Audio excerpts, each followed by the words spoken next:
प्रभु जी। वर्णाश्रम धर्म के सिद्धांत। वर्णाश्रम धर्म के सिद्धांतों को इस तरह से बनाया गया था कि राज्य और समुदाय की सामान्य आध्यात्मिक प्रगति के लिए समाज में अच्छी आबादी कायम होगी। 1.39.50 तात्पर्य। हरे कृष्ण। तो हम देखते हैं कि भगवद गीता के प्रथम अध्याय के 39वें और 40वें श्लोक में इसका वर्णन आता है राइट। तो वर्णाश्रम धर्म के बारे में वहां पर इसका वर्णन, अगर आप लोगों के पास भगवद गीता है तो आप लोग उसमें श्लोक निकाल सकते हैं। बहुत ही महत्वपूर्ण श्लोक है 39 नंबर का श्लोक।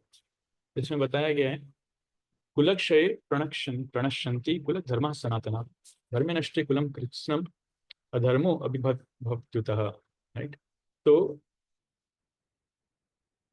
कुल धर्म और कुल धर्म के विषय में वहां पर चर्चा हो रही है, और वही चीज आगे कंटिन्यू भी हो रही है कि किस प्रकार कुल धर्म अगर नाश हो जाएगा तो स्त्री दूषित हो जाएगी, वर्ण संकर उत्पन्न होगा। ये कुल धर्म क्या है, इस कुल धर्म के विषय में श्रील प्रभुपाद तात्पर्य में लिखते हैं। कोई पढ़ेगा उसका 39वें नंबर श्लोक का तात्पर्य। हरे कृष्णा प्रभु जी। वर्णाश्रम व्यवस्था में धार्मिक परंपराओं के अनेक नियम हैं, जिनकी सहायता से परिवार के सदस्य ठीक से उन्नति करके आध्यात्मिक मूल्यों की उपलब्धि कर सकते हैं। परिवार में जन्म से लेकर मृत्यु तक के सारे संस्कारों के लिए वयोवृद्ध लोग उत्तरदायी होते हैं, किंतु इन वयोवृद्धों की मृत्यु के पश्चात संस्कार संबंधी पारिवारिक परंपराएं रुक जाती हैं और परिवार के जो तरुण सदस्य बचे रहते हैं वे अधर्ममय व्यसनों में प्रवृत्त होने से मुक्ति लाभ से वंचित रह सकते हैं। अतः किसी भी कारणवश परिवार के वयोवृद्धों का वध नहीं होना चाहिए। हरे कृष्ण। Very good. एक छोटा सा बैकग्राउंड है, यहाँ पर हम देखते हैं कि श्रील प्रभुपाद जी तात्पर्य में लिखते हैं कि वर्णाश्रम धर्म की पद्धति के अनुसार बहुत सारे ऐसे धार्मिक सिद्धांत हैं, जिसमें से एक यहाँ पर वर्णन किया गया है, कुल धर्म प्रणश्यन्ति कुलक्षय प्रणश्यन्ति कुल धर्म सनातन। तो कुल धर्म वर्णाश्रम धर्म से संबंधित है। कैसे हम उस विषय पर आएंगे। मेरा एक छोटा सा प्रश्न आपसे मैं अभी ये पूछना चाहूंगा, वर्णाश्रम धर्म से आप क्या समझते हैं? आप वर्णाश्रम धर्म के बारे में आप लोग के क्या विचार हैं? यस, राज नरसिंह प्रभु। हरे कृष्णा प्रभु जी। वर्णाश्रम धर्म का अर्थ ये है कि हम हमारे मतलब अपने सेल्फ डिपेंड होकर के एक ऐसी कम्युनिटी को क्रिएट करें जहां पे हम इस मशीनी युग से दूर होकर के और अपनी एक मतलब आध्यात्मिक मतलब परिवार बना करके और आध्यात्मिक क्षेत्र बनाकर वहां पर हम भक्ति के साथ में अपने जीवन का निर्वाह करें, जिसमें हमारे एग्रीकल्चर के ऊपर पूरा डिपेंडेंट रहें और हम हमारे हिसाब से उस मतलब एक कम्युनिटी के अंदर पूरी तरह से संपन्न। धर्म आपके अनुसार एग्रीकल्चर कृषि से संबंधित है? मतलब कृषि प्लस भक्ति, कृषि प्लस कृषि के साथ में भक्ति, भक्ति के साथ में कृषि, यानी कि सेल्फ डिपेंडेंट पूरी तरह से। ठीक है। और कोई बात कुछ कहना चाहते हैं? योगेश शर्मा प्रभु। हरे कृष्णा प्रभु। प्रभु वर्णाश्रम धर्म जो है ये इसमें 4 प्रकार के जो वर्ण हैं, आई मीन ब्राह्मण, क्षत्रिय, वैश्य और शूद्र। तो इसी व्यवस्था के अंतर्गत में ही जो है हमें 4 आश्रम व्यवस्था भी है और इन सभी को मिला के जो है एक वर्ण व्यवस्था भगवान द्वारा स्थापित की गई है, जिसके अंतर्गत सभी को अपने वर्ण के हिसाब से के अनुसार ही जो है कर्म करना रहता है। जैसे ब्राह्मण को जो है शिक्षा और ज्ञान का जो है कार्य करना रहता है, क्षत्रिय को रक्षा का कार्य करना है, फिर वहीं वैश्य को जो है व्यवसाय से संबंधित कार्य करना है, वहीं शूद्र को जो है इन तीनों वर्णों का जो है सेवा भाव में जो है सेवा करना रहता है। तो ये 3 व्यवस्था के अंतर्गत ही जो है वर्णाश्रम व्यवस्था जो है स्थापित की गई है भगवान के द्वारा, और हमें उसी को ही फॉलो करना चाहिए। हरे कृष्ण।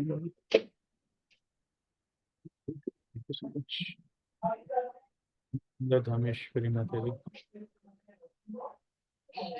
हरे कृष्ण प्रभु जी। जो प्रभु जी ने बताया वही था कि 4 वर्णों में समस्त मनुष्यों को डिवाइड किया जा सकता है उनके गुण और कर्म के आधार पर।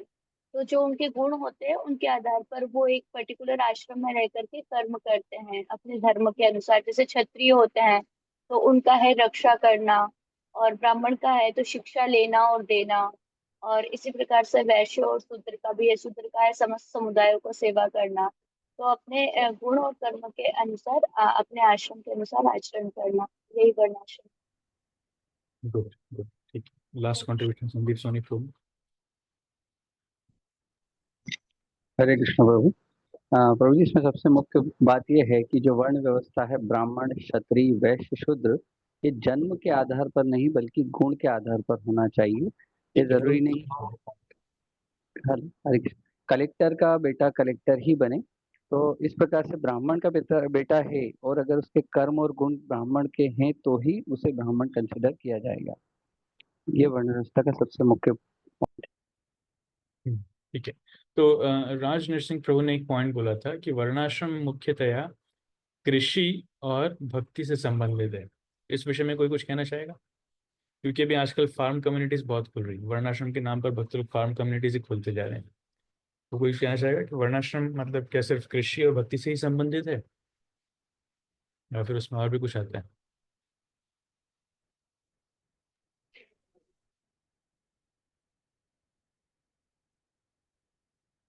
तिप्ती में राधा माता जी सब्जी खरीदने गई, दिखा रही है कृषि वाला। खुश। ठीक है। यस योगेश प्रभु। प्रभु, अगर कलयुग की बात करें, वर्तमान की स्थिति तो ये है कि यहाँ पे किसी भी प्रकार के वर्ण व्यवस्था को तो फॉलो नहीं किया जा रहा है। किंतु जो है बस एक प्रकार से देखा जाए तो सभी लोग शूद्र हैं, क्योंकि अभी कोई भी ब्राह्मण कुल में जो है, जो भी भले ही जो है उस कुल में जन्म लिया है, मगर उसके कर्म उस हिसाब से नहीं है। जैसा कि कुछ भक्तों ने अभी कहा भी है कि गुण और कर्म के हिसाब से ही जो है उनको जो है उस व्यवस्था में जाना चाहिए। तो ये चलिए मैं वाली स्थिति नहीं है, इसीलिए। मैं प्रश्न को थोड़ा दूसरी तरीके से पूछता हूँ, ठीक है। आप लोग सब इस्कॉन में प्रचारक हैं, काफी सालों से अभ्यास कर रहे हैं, कुछ भक्त लोग दीक्षित भी हैं। अगर आपके ऊपर ये जिम्मेदारी आती है कि आपको अ, वर्णाश्रम को वर्णाश्रम की परंपरा को, वर्णाश्रम की प्रणाली को चालू करना है, राइट? क्योंकि आपने ये भी सुना होगा, श्रील प्रभुपाद की एक इच्छा ये भी थी कि इस्कॉन में वर्णाश्रम होना चाहिए। प्रभुपाद ये भी कहते थे कि मेरा 50% कार्य पूरा हो चुका है, लेकिन 50% अभी भी बाकी है, वर्णाश्रम धर्म को स्थापित करना है। तो अगर आपको वर्णाश्रम धर्म को स्थापित करना है तो आप क्या क्या करना चाहेंगे, कैसे स्थापित करेंगे?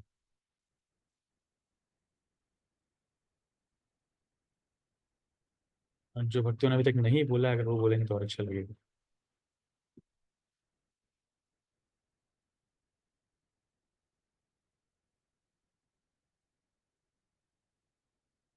ठीक है, राजनीश सिंह प्रभु आप बोलिए।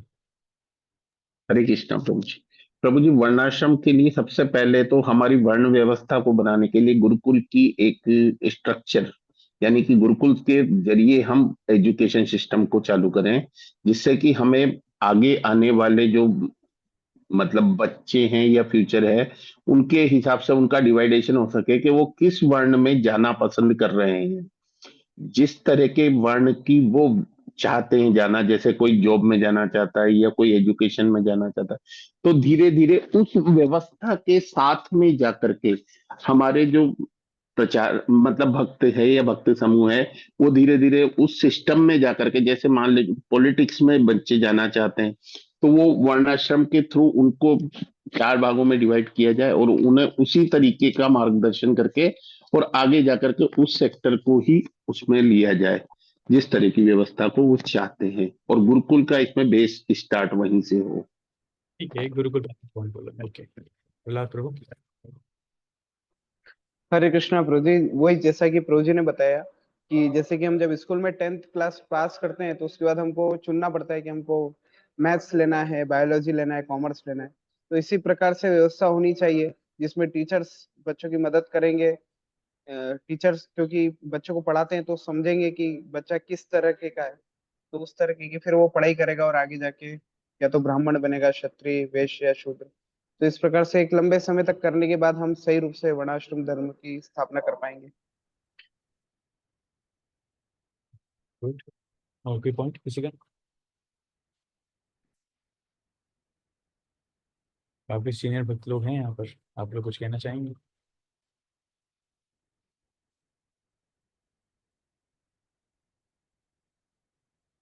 ठीक है। वर्णाश्रम का मेन फाउंडेशनल पॉइंट क्या है?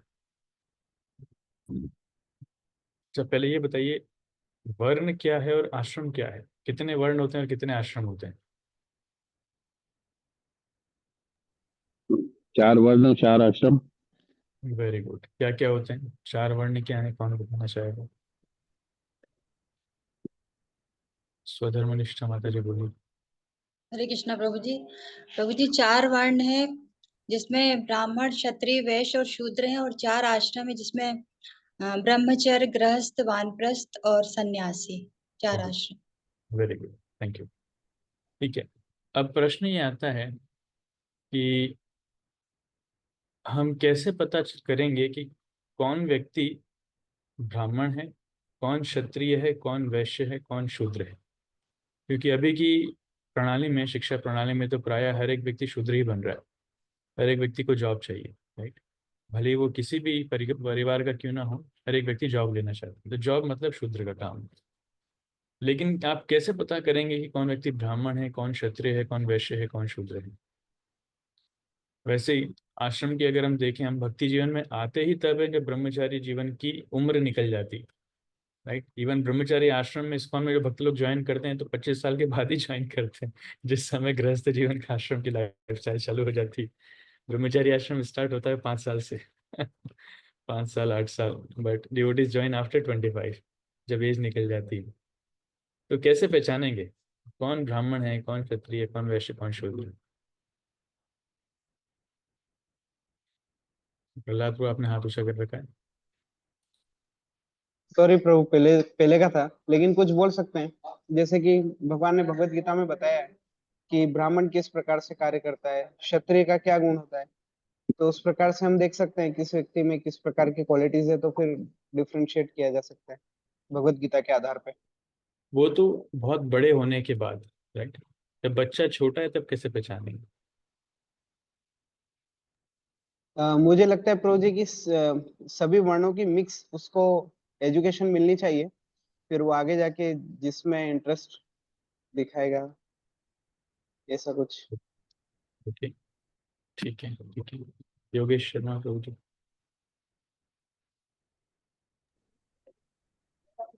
जी प्रभु, अगर शुरुआती दौर में अगर हमें देखना है तो जैसे जो हमारे आश्रम हैं, आश्रम मतलब कि आई मीन जो स्कूल्स हैं या तो जो है हमारे गुरुकुल्स हैं, उन गुरुकुल्स में जो है मिक्स काइंड ऑफ जो प्रहलाद दास प्रभु बोलते हैं मिक्स जो है एजुकेशन दी जाए। फिर उसमें इंटरेस्ट है, जिस भी का या बालिक को इंटरेस्ट है उस हिसाब से जो है उस व्यवस्था में जो उसे जो है शामिल होना चाहिए या किया जाए। हरे कृष्ण। ठीक है, यस प्रभु, थैंक यू। मित्र बलराम प्रभु। यस प्रभु। हरे कृष्ण प्रभु।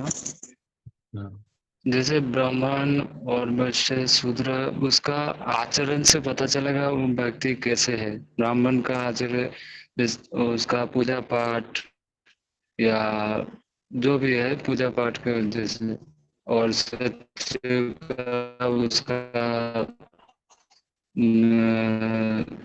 काम में जाना या बाहर काम काज के जैसे आचरण से पता चलेगा उसका व्यक्ति के हिसाब से। ठीक है, कर्तव्य कार्यों से पता चलेगा। ठीक है प्रभु, थैंक यू सो मच। तो मैं और नहीं पूछ रहा हूँ।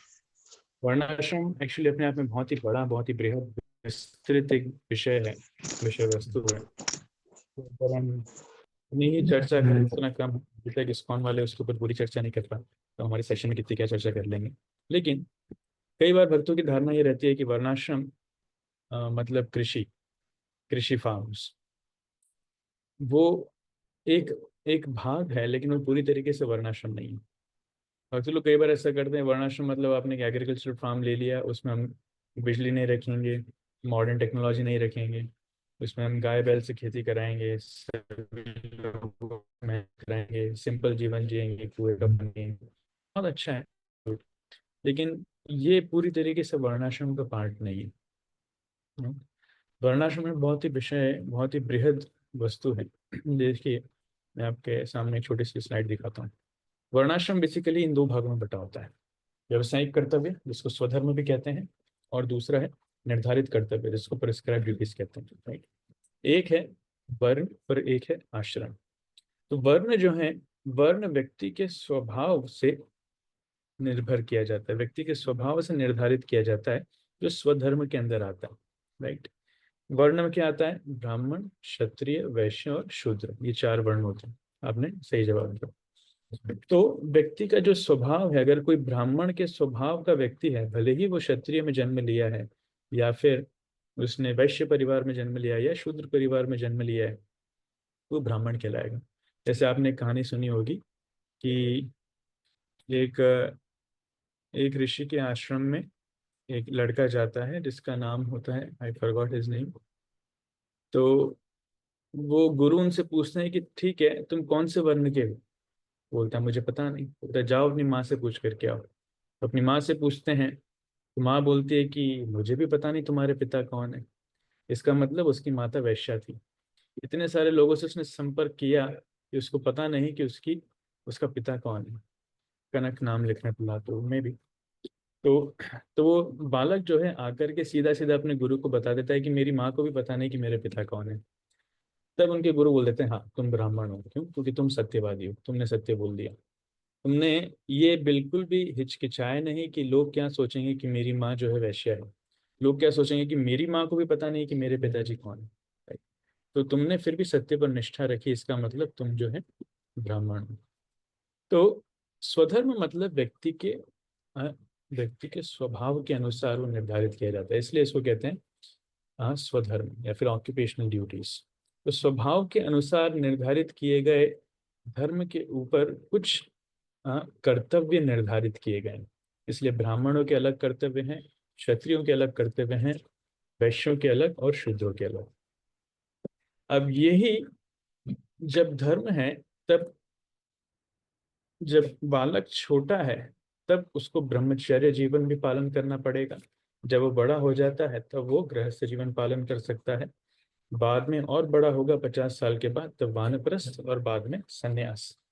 तो ये स्वधर्म और निर्धारित कर्तव्य दोनों के दोनों साथ साथ चलते हैं, ये अलग अलग नहीं है। तो वर्ण और आश्रम दोनों एक दूसरे के ऊपर आश्रित हैं, दोनों एक साथ चलते हैं।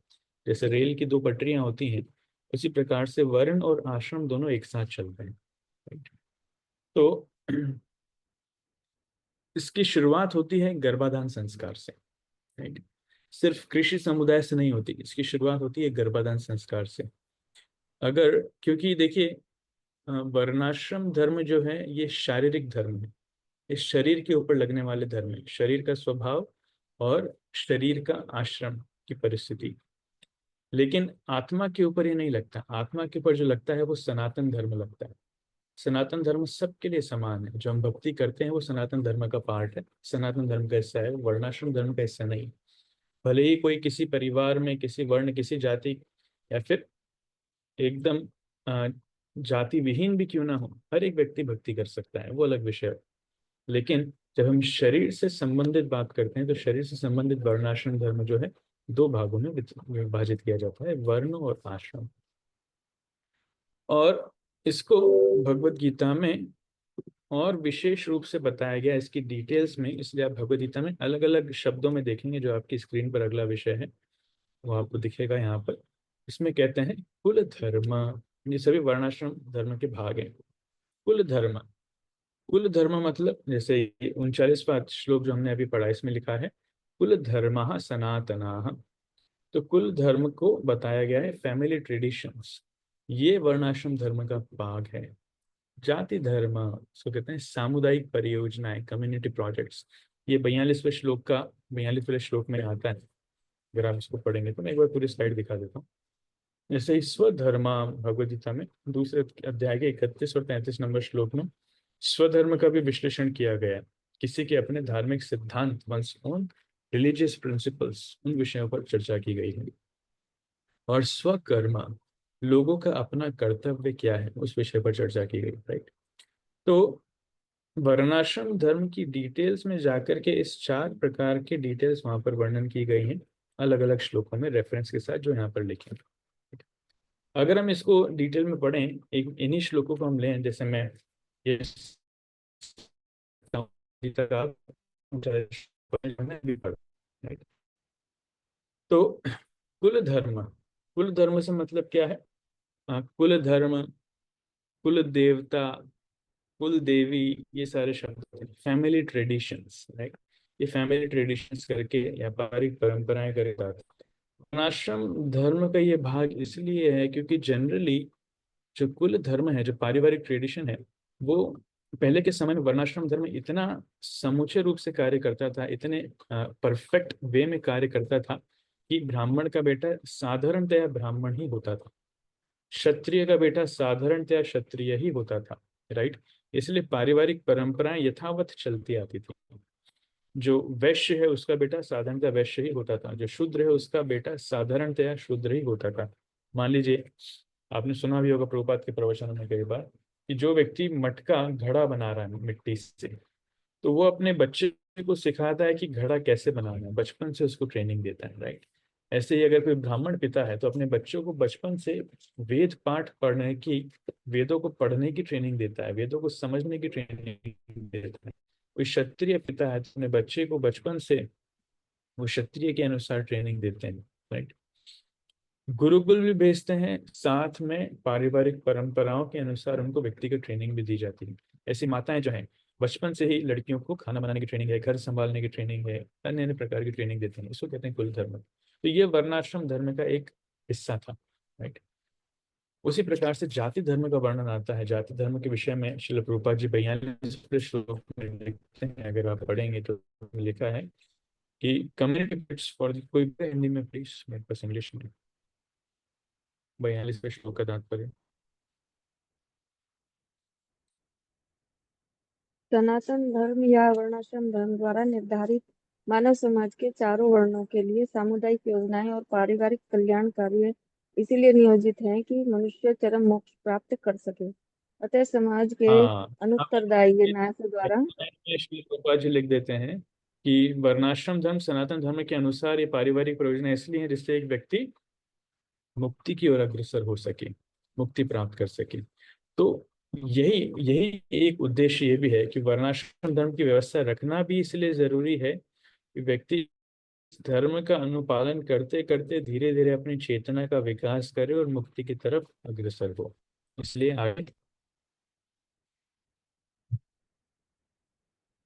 आगे बढ़िए माता जी।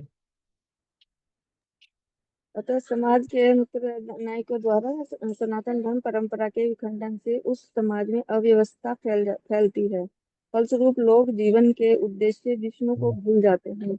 ऐसे नायक अंधे कहलाते हैं, और जो लोग इनका अनुगमन करते हैं वे निश्चय ही कुव्यवस्था की ओर अग्रसर होते हैं। Very good.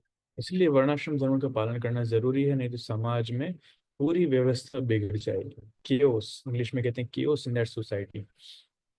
और स्वधर्माम शब्द का विश्लेषण आता है भगवद गीता के दूसरे अध्याय के 31वें श्लोक में। हम इसको भी खोलते हैं एक बार, इसको भी पढ़ते हैं।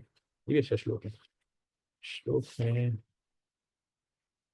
स्वधर्मम अपि चावेक्ष न विकम्पितुमर्हसि धर्म्याधि युद्धात् श्रेयोऽन्यत् क्षत्रियस्य न विद्यते। कोई पढ़ेगा इसका अनुवाद प्लीज? क्षत्रिय होने के नाते अपने विशिष्ट धर्म का विचार करते हुए तुम्हें जानना चाहिए कि धर्म के लिए युद्ध करने से बढ़कर तुम्हारे लिए अन्य कोई कार्य नहीं है, अतः तुम्हें संकोच करने की कोई आवश्यकता नहीं है। ये यहाँ पर अनुवाद आता है। विशिष्ट धर्म, यहाँ पर वर्ण आता है स्वधर्मम, अपने धर्म को समझो, ये जानना जरूरी है। इस स्वधर्मम शब्द की व्याख्या श्रील प्रभुपाद जी आखिरी पैराग्राफ में करते हैं। वो इसको पढ़ेगा प्लीज? हरे कृष्ण प्रभु जी, दंडवत प्रणाम। तात्पर्य पढ़ने प्रभु जी। ये स्वधर्मम दो प्रकार का होता है। तात्पर्य श्रील प्रभुपाद की जय। सामाजिक व्यवस्था के 4 वर्णों में द्वितीय ये वर्ण वाला उत्तम साधन है। माता जी एक मिनट, ये स्वधर्मम दो प्रकार का होता है, यहाँ से पढ़िए। स्वधर्म जी दो प्रभु प्रकार का होता है, यहाँ से पढ़ना। जी प्रभु स्वधर्म जी। दो प्रकार का होता है। जब तक मनुष्य मुक्त नहीं हो जाता तब तक मुक्ति प्राप्त करने के लिए धर्म के अनुसार शरीर विशेष के कर्तव्य करने होते हैं। जब वह मुक्त हो जाता है तो उसका विशेष कर्तव्य या स्वधर्म आध्यात्मिक हो जाता है और देहात्म बुद्धि में नहीं रहता। जब तक देहात्म हाँ, बुद्धि है महत्वपूर्ण, ये तब महत्वपूर्ण तक है। धर्म दो प्रकार का होता है। जब तक मनुष्य मुक्त नहीं हो जाता तब तक मुक्ति प्राप्त करने के लिए धर्म के अनुसार शरीर विशेष के कर्तव्य करने होते हैं, राइट। जब तक हम शारीरिक चेतना में है तो शारीरिक चेतना के लिए स्वधर्म अलग है, जो देहात्म बुद्धि का होता है।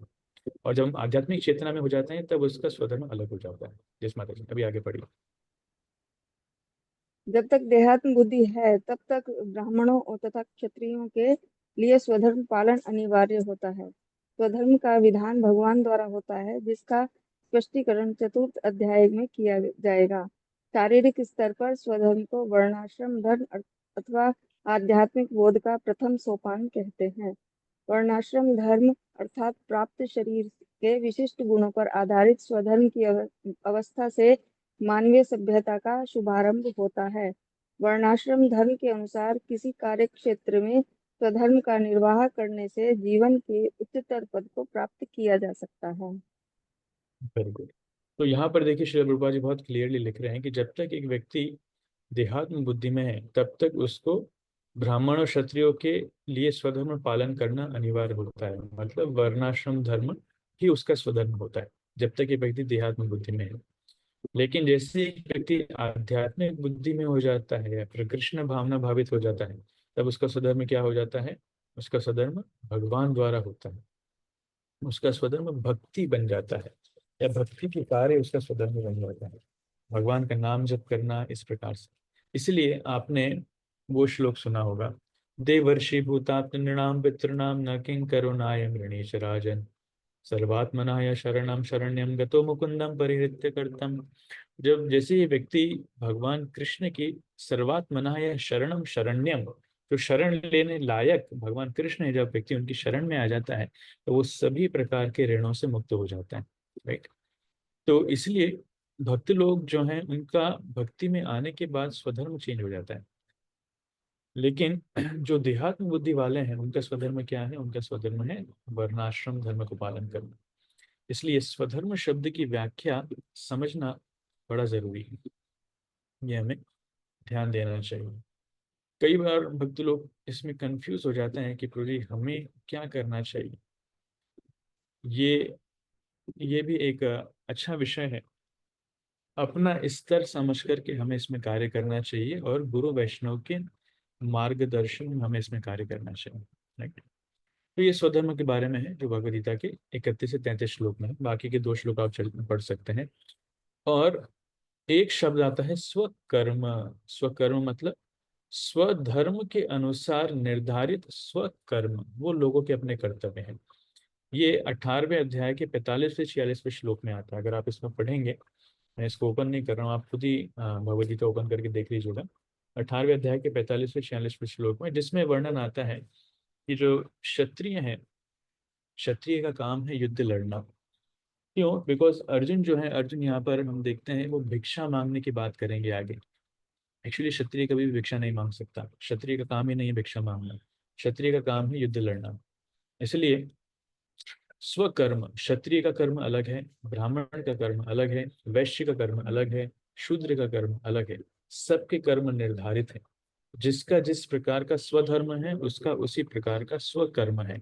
और वहां पर यह भी वर्णन है कि अगर व्यक्ति स्वकर्म में, वो आप कोई पढ़ेगा 45वां श्लोक 18वें अध्याय, उसमें बहुत अच्छे से भगवान एक्सप्लेन करते हैं स्वकर्म के बारे में।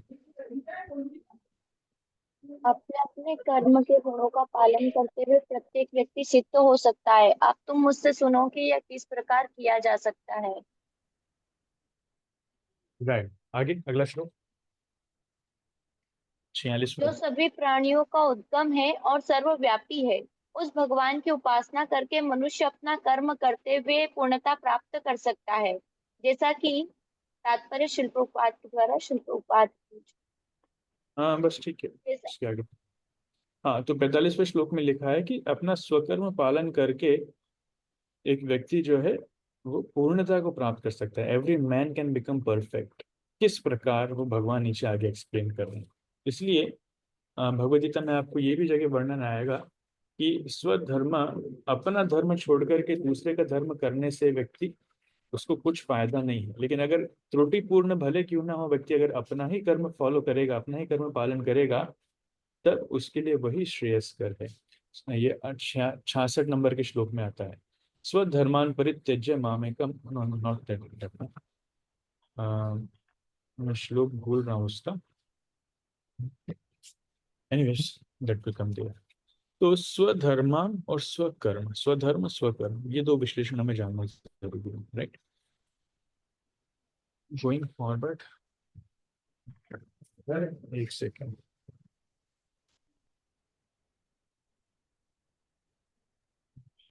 हरे कृष्णा जी, हाँ जी एक मैम। इसमें पूछ सकते हैं क्या प्रभु जी? हाँ, स्वधर्म को हम चार प्रकार से ऐसे देख सकते हैं क्या कि ब्राह्मण का अलग धर्म है, क्षत्रिय का अलग और शूद्र का अलग, वैश्य का अलग, ऐसे देख सकते हैं क्या? हाँ, यस यस, बिल्कुल। पहले अपना स्वधर्म पहचाने, उसके बाद उस धर्म के अनुसार स्वकर्म अपने आप समझ में आएगा, राइट। देखते हैं इसको आगे, और भी वर्णन आएगा डिटेल में, हम आगे बढ़ते हैं। या इसको पढ़ें कोई, श्रील प्रभुपाद जी क्या लिखते हैं। वर्णाश्रम धर्म की वर्णाश्रम धर्म अर्थात प्राप्त शरीर के विशिष्ट गुणों पर आधारित स्वधर्म की अवस्था से मानवीय सभ्यता का शुभारंभ होता है। हाँ, तो प्राप्त शरीर के विशिष्ट गुणों पर आधारित स्वधर्म की अवस्था, ये जानना जरूरी है। तो जो हमने शरीर प्राप्त किया है, उस शरीर के गुणों पर आधारित स्वधर्म की व्यवस्था, वहां से हमारी मानवीय सभ्यता का शुभारंभ होता है। ये वर्णाश्रम धर्म की परिभाषा है, राइट। कैसे, थोड़ा सा और विश्लेषण में जो हम चर्चा कर रहे थे, ब्राह्मण क्षत्रिय वैश्य, तो यहाँ पर उसका वर्णन है। तो जन्म के आधार पर नहीं होता, गुण के आधार पर होता है। चातुर्वर्ण मया सृष्टा गुण कर्म विभागशः, आप सबको श्लोक पता है। तो क्या गुण है? ब्राह्मण सतोगुण में होता है, क्षत्रिय रजोगुण में होता है, वैश्य रजो तथा तमोगुण का मिश्रण उसमें होता है, और जो शूद्र है, शूद्र तमोगुण में होता है। ये जानना जरूरी है। तो गुण कर्म विभागशः, तो गुण के जो विभाग हैं यहाँ पर दिए गए हैं। अगर कोई व्यक्ति बहुत ज्यादा सतोगुणी है तो समझना चाहिए कि वो ब्राह्मण प्रवृत्ति का है। कोई व्यक्ति जिसके अंदर रजोगुण बहुत ज्यादा है तो वो क्षत्रिय प्रवृत्ति का है। जिसके अंदर रजोगुण तथा तमोगुण की प्रधानता है वो वैश्य प्रवृत्ति का है, और जो जिसके अंदर सिर्फ तमोगुण की प्रधानता है वो शूद्र प्रवृत्ति का है, राइट। ये सतो रजोगुण, ये सब डिटेल में एक्सप्लेन होगा आगे भगवद गीता की आपकी जो तीसरी यूनिट है, 15, 16, 13 अध्याय, उन सब में डिटेल में एक्सप्लेन होने वाला है। 18 अध्याय में भी डिटेल में एक्सप्लेन होने वाला है, तीनों गुण और उसके अलग अलग विभाग, उसमें आपको समझ में आएगा, राइट। लेकिन इस वर्णाश्रम की परिभाषा के अनुसार क्या है, हमें देखना चाहिए। ब्राह्मण कौन है? ब्राह्मण की संज्ञा दी गई है 18वें अध्याय के 42वें नंबर श्लोक में। इसमें बताया गया है, शमो दमस्तपः शौचम क्षांतिरार्जमेव च ज्ञानम विज्ञानमास्तिक्यम ब्रह्म कर्म स्वभावजम। तो ब्राह्मण की ये गुण बताए गए, शांति, आत्मनियंत्रण, तपस्या, पवित्रता, सहिष्णुता, ईमानदारी, ज्ञान और धार्मिकता। ये प्राकृतिक गुण हैं जिनके द्वारा ब्राह्मण कार्य करते हैं। तो अगर किसी भी व्यक्ति में आपको ये गुण दिखे कि एक व्यक्ति बहुत शांत है, उसका मन विचलित नहीं है, he is not agitated, is not restless, English में कहते हैं रेस्टलेस, बहुत अशांत रहता है। अगर कोई व्यक्ति शांत है, कोई व्यक्ति आत्मनियंत्रित है, कोई तपस्या की तरफ उसका ज्यादा झुकाव है, कोई शुद्ध रहता है, पवित्र रहता है, इसके लिए सहन करना ज्यादा आसान होता है, कोई ईमानदार है, कोई ज्ञानी है, कोई धर्म परायण है, तो समझना चाहिए कि वो ब्राह्मण प्रवृत्ति वाले गुण का है।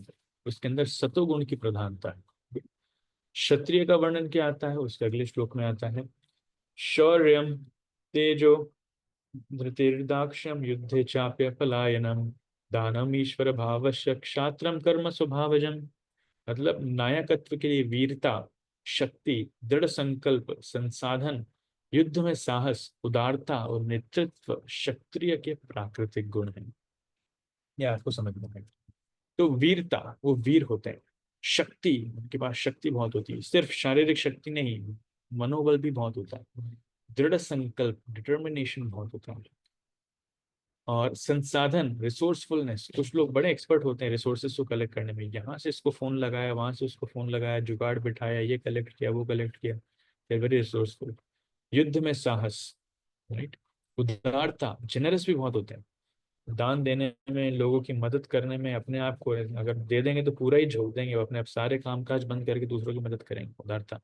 नेतृत्व करने की क्षमता, there some people are born leader, उनके अंदर लीडरशिप की क्वालिटीज बहुत होती हैं, तो समझना चाहिए वो क्षत्रिय गुण का व्यक्ति है, राइट।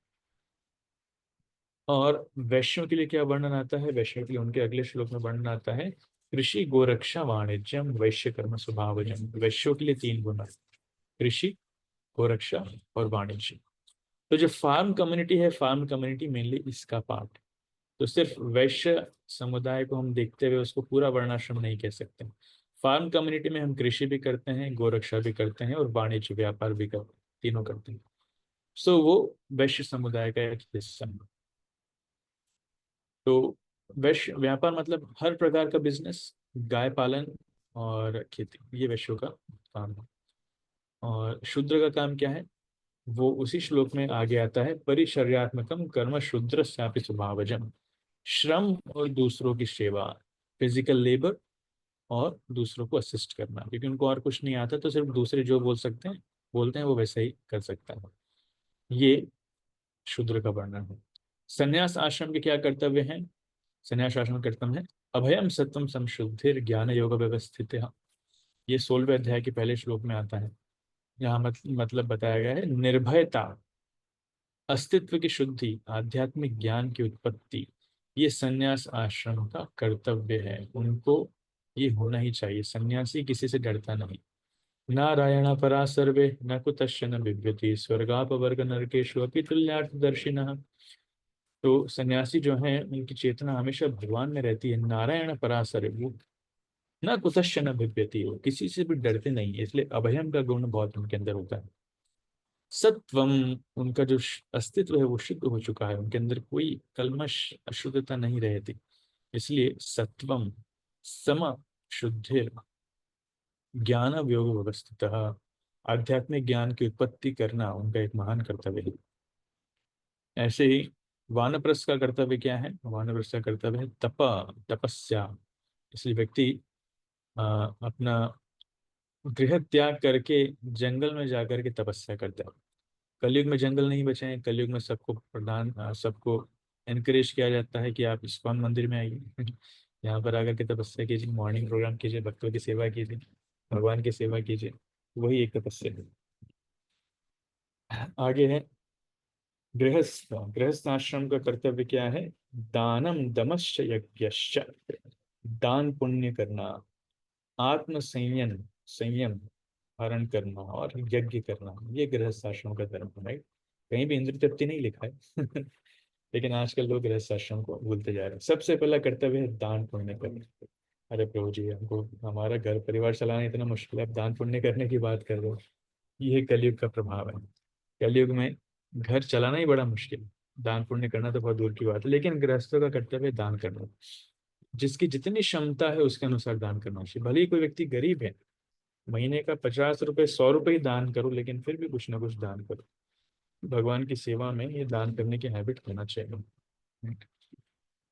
और ब्रह्मचारी का लक्षण क्या है? कर्तव्य क्या है? स्वाध्याय।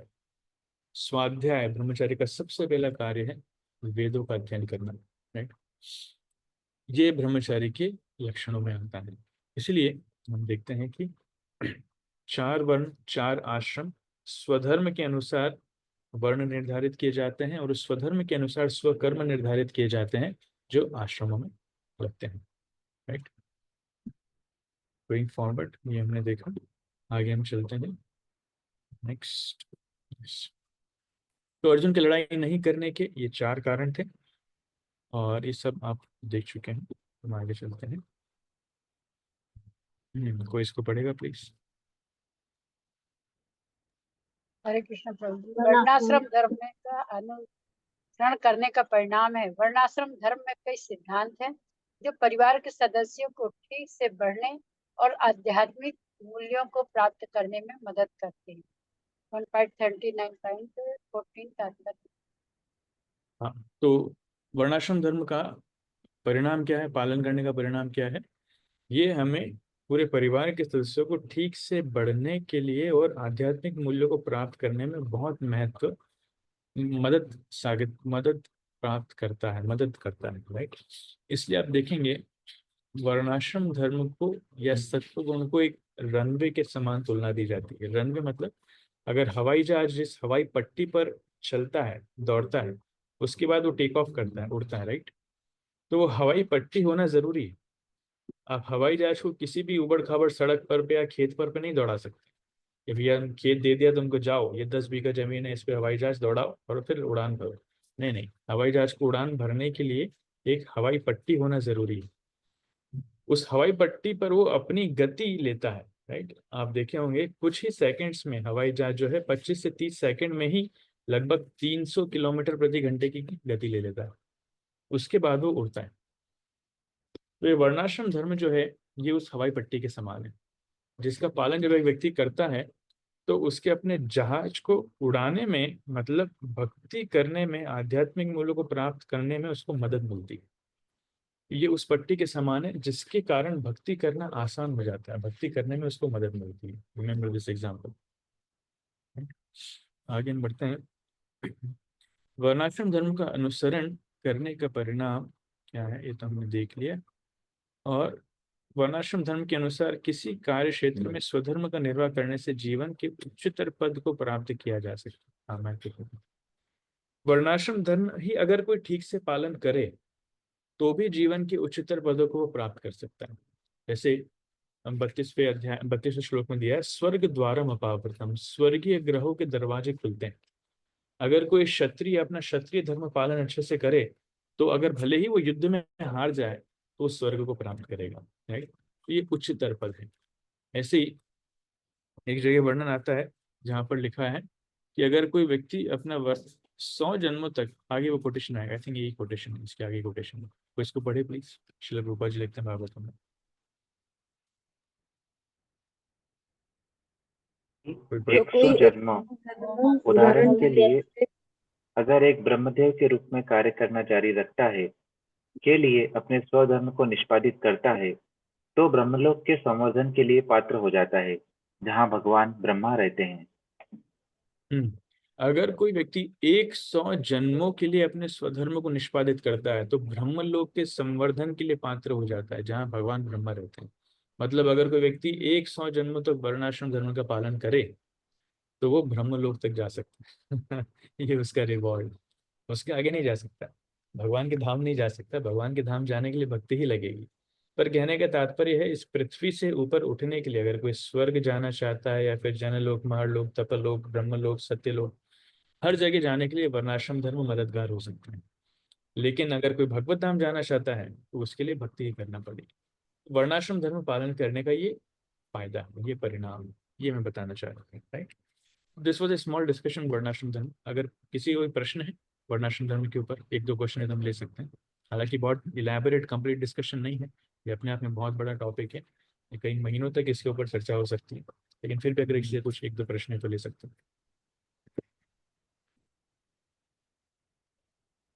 है तो अच्छी बात है, नहीं तो और भी अच्छी बात है, फिर से वो बताएंगे। वैसे योगेश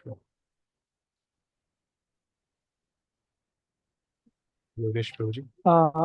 जी प्रभु जी। प्रभु जी, जैसे आपने बताया कि ये गुण, अब जैसे हम डिस्कस कर रहे थे, ये सारे गुण तो अभी आई मीन हम प्राप्त कर नहीं सकते, जैसे ब्राह्मण वाले हैं या क्षत्रिय या वैश्य वाले। और बेस्ड ऑन इंटरेस्ट जो है इसको विभाजित, आई मीन उसको विभाजित किया जाता है ना, अभी के हिसाब से। तो हम सेल्फ आइडेंटिफिकेशन कैसे करेंगे? लाइक अब तो एक उम्र चला गया है, तो फिर यानी कैसे इसको हम समझ पाएंगे कि हम किस उसमें हैं? और एक तो मेरा ये सवाल था। दूसरा एक जो था आप बता रहे थे कि जैसे स्वाध्याय स्वाध्याय और वेदों का अध्ययन ब्रह्मचर्य का है तो हरे कृष्णा।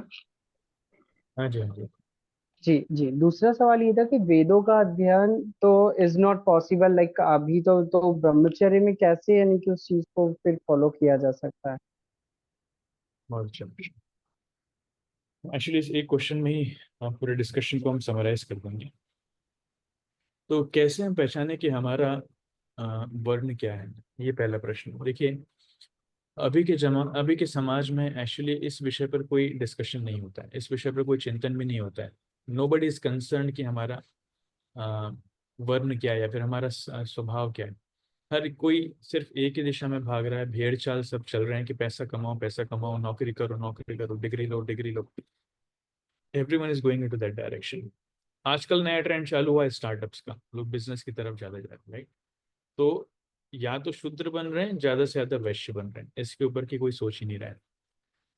क्यों? Because people can only relate with money. लोग सिर्फ पैसे से ही रिलेट कर पा रहे हैं, उनके जीवन का और कोई उद्देश्य नहीं है। क्षत्रिय कभी भी पैसे के लिए काम नहीं करता है, ब्राह्मण कभी भी पैसे के लिए काम नहीं करता है। यहाँ तक कि आजकल के ब्राह्मण भी जो है मंदिर में जाने की सैलरी लेते हैं। तो ब्राह्मण का कार्य कर रहे हैं लेकिन सैलरी ले रहे हैं, वो तो शूद्र का कार्य हो गया फिर। लेकिन ब्राह्मण कभी भी सैलरी नहीं लेता है। इसलिए अभी की जो मेथड्स हैं, अभी की जो एजुकेशनल सिस्टम है, अभी के जो ट्रेडिशनल सिस्टम चल रहे हैं, उनसे हम कभी भी पहचान नहीं पाएंगे। सबसे पहले हमको शास्त्रों को पढ़ना ही पड़ेगा, ये जानना ही पड़ेगा कि वास्तविकता में ब्राह्मण के गुण क्या है, क्षत्रिय के गुण क्या है, वैश्य और शूद्र के गुण क्या है, राइट। और वो ट्रेनिंग होना जरूरी है। इसलिए अगर हमें अपना वर्ण जानना है तो हम खुद एनालाइज कर सकते हैं, डिपेंडिंग हम शास्त्रों को पढ़ पाएंगे। लेकिन सबसे सेफ है कि जो वरिष्ठ भक्त लोग हैं, जो इसके जानकार हैं, उनकी मदद लेना चाहिए। इसलिए किसी भक्त ने शायद राज नरसिंह प्रभु ने कहा था कि गुरुकुल सिस्टम जो है वो बहुत महत्वपूर्ण है, राइट। ये वर्णाश्रम की स्टार्टिंग होती है गुरुकुल से, या फिर और पहले गर्भाधान संस्कार से। जितने 16 संस्कार हैं वो वर्णाश्रम धर्म का एक हिस्सा है। तो गर्भाधान संस्कार पहला संस्कार माना जाता है। वहां से वर्णाश्रम धर्म चालू होता है, जब हम एक पवित्र आत्मा को आमंत्रित करते हैं या फिर उसको आकर्षित करते हैं ताकि वो आए और माता के गर्भ में प्रवेश करें। वो गर्भाधान संस्कार का मुख्य उद्देश्य है। तो वहां से स्टार्ट होता है, और जब बच्चा जन्म लेता है उसके बाद कुछ अलग अलग संस्कार होते हैं, और फिर कुछ ही सालों में उसको एक गुरु के हाथों में सौंपा जाता है, गुरुकुल में उसको भेजा जाता है। तो गुरुकुल में उस बच्चे की कई सालों तक, कई वर्षों तक उसके प्रशिक्षण होता है। गुरु जो है उसको अलग अलग विषय वस्तु के ऊपर ज्ञान देता है, गुरु जो है उसको अलग अलग विषय वस्तु के ऊपर प्रशिक्षण देता है, और कई सालों के अभ्यास के बाद, कई सालों के मार्गदर्शन के बाद और उसको उसके अवलोकन के बाद गुरु निर्धारित करता है कि हाँ, इसका वर्ण ये है, राइट। या फिर इसके लिए ये इस वर्ण, मतलब होता क्या है, ट्रेडिशनली गुरु के पास भी ब्राह्मण के बच्चे आते हैं, क्षत्रिय के बच्चे आते हैं। लेकिन फिर भी कुछ कुछ ब्राह्मण के बच्चे क्षत्रिय स्वभाव के होते हैं, जैसे परशुराम, राइट। ब्राह्मण के परिवार में जन्म लिए लेकिन क्षत्रिय स्वभाव के थे। या फिर कुछ कुछ क्षत्रिय के बच्चे ब्राह्मण के स्वभाव के भी हो जाते हैं। जैसे भगवान ऋषभ देव जब आए थे तो उनके 100 पुत्रों में से 81 क्षत्रिय थे, 10 ब्राह्मण थे और 9 महाभागवत थे, राइट। ऐसा उसमें वर्णन आता है। तो एक ही पिता के इतनी सारे, एक ही पिता के ब्राह्मण भी संतानें हैं, क्षत्रिय भी संतानें हैं, और महान शुद्ध भक्त भी संतानें हैं। तो इट हैपन्स। इसलिए जन्म के आधार पर नहीं, बच्चे के स्वभाव को समझने के लिए कई साल लगते हैं। तो गुरु वो कार्य करता है, क्यों? गुरु उस कार्य में प्रशिक्षित है, माहिर है, उसको समय लगता है। तो उसके बाद गुरु उसके अनुसार उनकी आगे की गतिविधियां निर्धारित करता है, आगे के प्लान्स निर्धारित करता है। That happens. लेकिन अभी के समय में वो प्रणाली पूरी तरीके से खत्म हो चुकी है। इसलिए जो उपस्थित है, जो भक्त लोग हैं, जो वेदों को पढ़ते हैं, जो दूसरों को प्रशिक्षित करते हैं, जो गुरुकुल संभालते हैं, या फिर जो महान शुद्ध भक्त हैं, और विशेषकर जो गुरु हैं, गुरु के मार्गदर्शन में रह करके हमें इसका प्रयास करना चाहिए, अभ्यास करना चाहिए। तब हम थोड़ा थोड़ा उसको सीख पाएंगे। बट अदरवाइज यही अपने आप में बहुत बड़ा विषय है कि हम अपना अपना वर्ण कैसे पहचानें। Does it helps, Vishnu? Yes, bro. Clear. Thank you very much. Hare Krishna, Prabhu. और दूसरा प्रश्न क्या था आपका? दूसरा वेदों का अध्ययन, लाइक वेदों का अध्ययन, आई मीन इतने सारे हमारे 4 वेद हैं और इतने पुराण हैं, तो इन सभी का अध्ययन तो पॉसिबल है नहीं जब तक हम इसे पढ़ते हैं। जैसे अभी हम भागवत को ही लेते हैं, भागवत अभी अगर हम पढ़ते हैं तो उसमें भी एक समय के हिसाब से देखा जाए तो 2 या 3 साल तो लग ही जाते हैं। तो इस हिसाब से वेदों को पढ़ने में तो काफी समय निकल जाता है, तो फिर कैसे ब्रह्मचर्य आश्रम में तो उतना समय आई गेस होता नहीं है, 25 ईयर्स ही रहते हैं। इवन हमारे इस्कॉन के ब्रह्मचारी आश्रम में भी भक्त लोग इतनी सेवा में बिजी रहते हैं कि वेद अध्ययन करने के लिए उतना समय नहीं मिल पाता।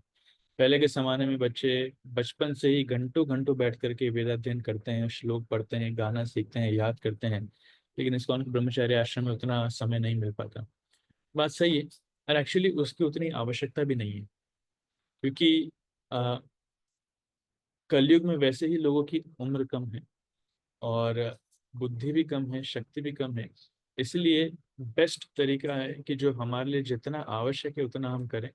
श्रील प्रभुपाद ने जितनी किताबें दी हैं वो अपने आप में पर्याप्त हैं। हम उनका जितना अध्ययन करेंगे, जितना गहन अध्ययन करेंगे, वो अपने आप में पर्याप्त है, क्योंकि अल्टीमेटली वर्णाश्रम धर्म का पालन करना जीवन का उद्देश्य नहीं है। जीवन का उद्देश्य है, जैसे महाप्रभु रामानंद राय के संवाद में बताते हैं, जब रामानंद राय वर्णाश्रम धर्म के बारे में बताते हैं, महाप्रभु बोलते हैं यह बात आगे का हुआ, ये एक्सटर्नल है, इससे आगे बढ़ो। फिर जब भक्ति के ऊपर आते हैं तब महाप्रभु अप्रिशिएट करने लगते हैं। इसलिए वर्णाश्रम धर्म शारीरिक धर्म है, पर हमको शरीर से उठकर के सनातन धर्म जो हमारा आत्मा का धर्म है, भगवान की भक्ति, उस पर हमको अपने आप को स्थापित करना है। इसलिए ज्यादा ज्ञान लेने से कई बार नुकसान भी हो जाता है। अगर हम गुरु के मार्गदर्शन में नहीं है तो इस युग में ज्यादा ज्ञान लेने से व्यक्ति अहंकारी हो जाता है और पथ भ्रमित हो जाता है, उसकी बुद्धि जो है विचलित हो जाती है। इसलिए best is safest is Srila Prabhupada की पुस्तकों का अध्ययन करें, गुरु वैष्णव के मार्गदर्शन में, और भक्ति करें। वो हमको सर्व सिद्धि, सर्वोच्च सिद्धि प्रदान करे। That is safest point, right?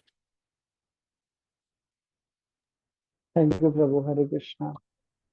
Last question. Hare Krishna प्रभु जी, एम आई ऑडिबल?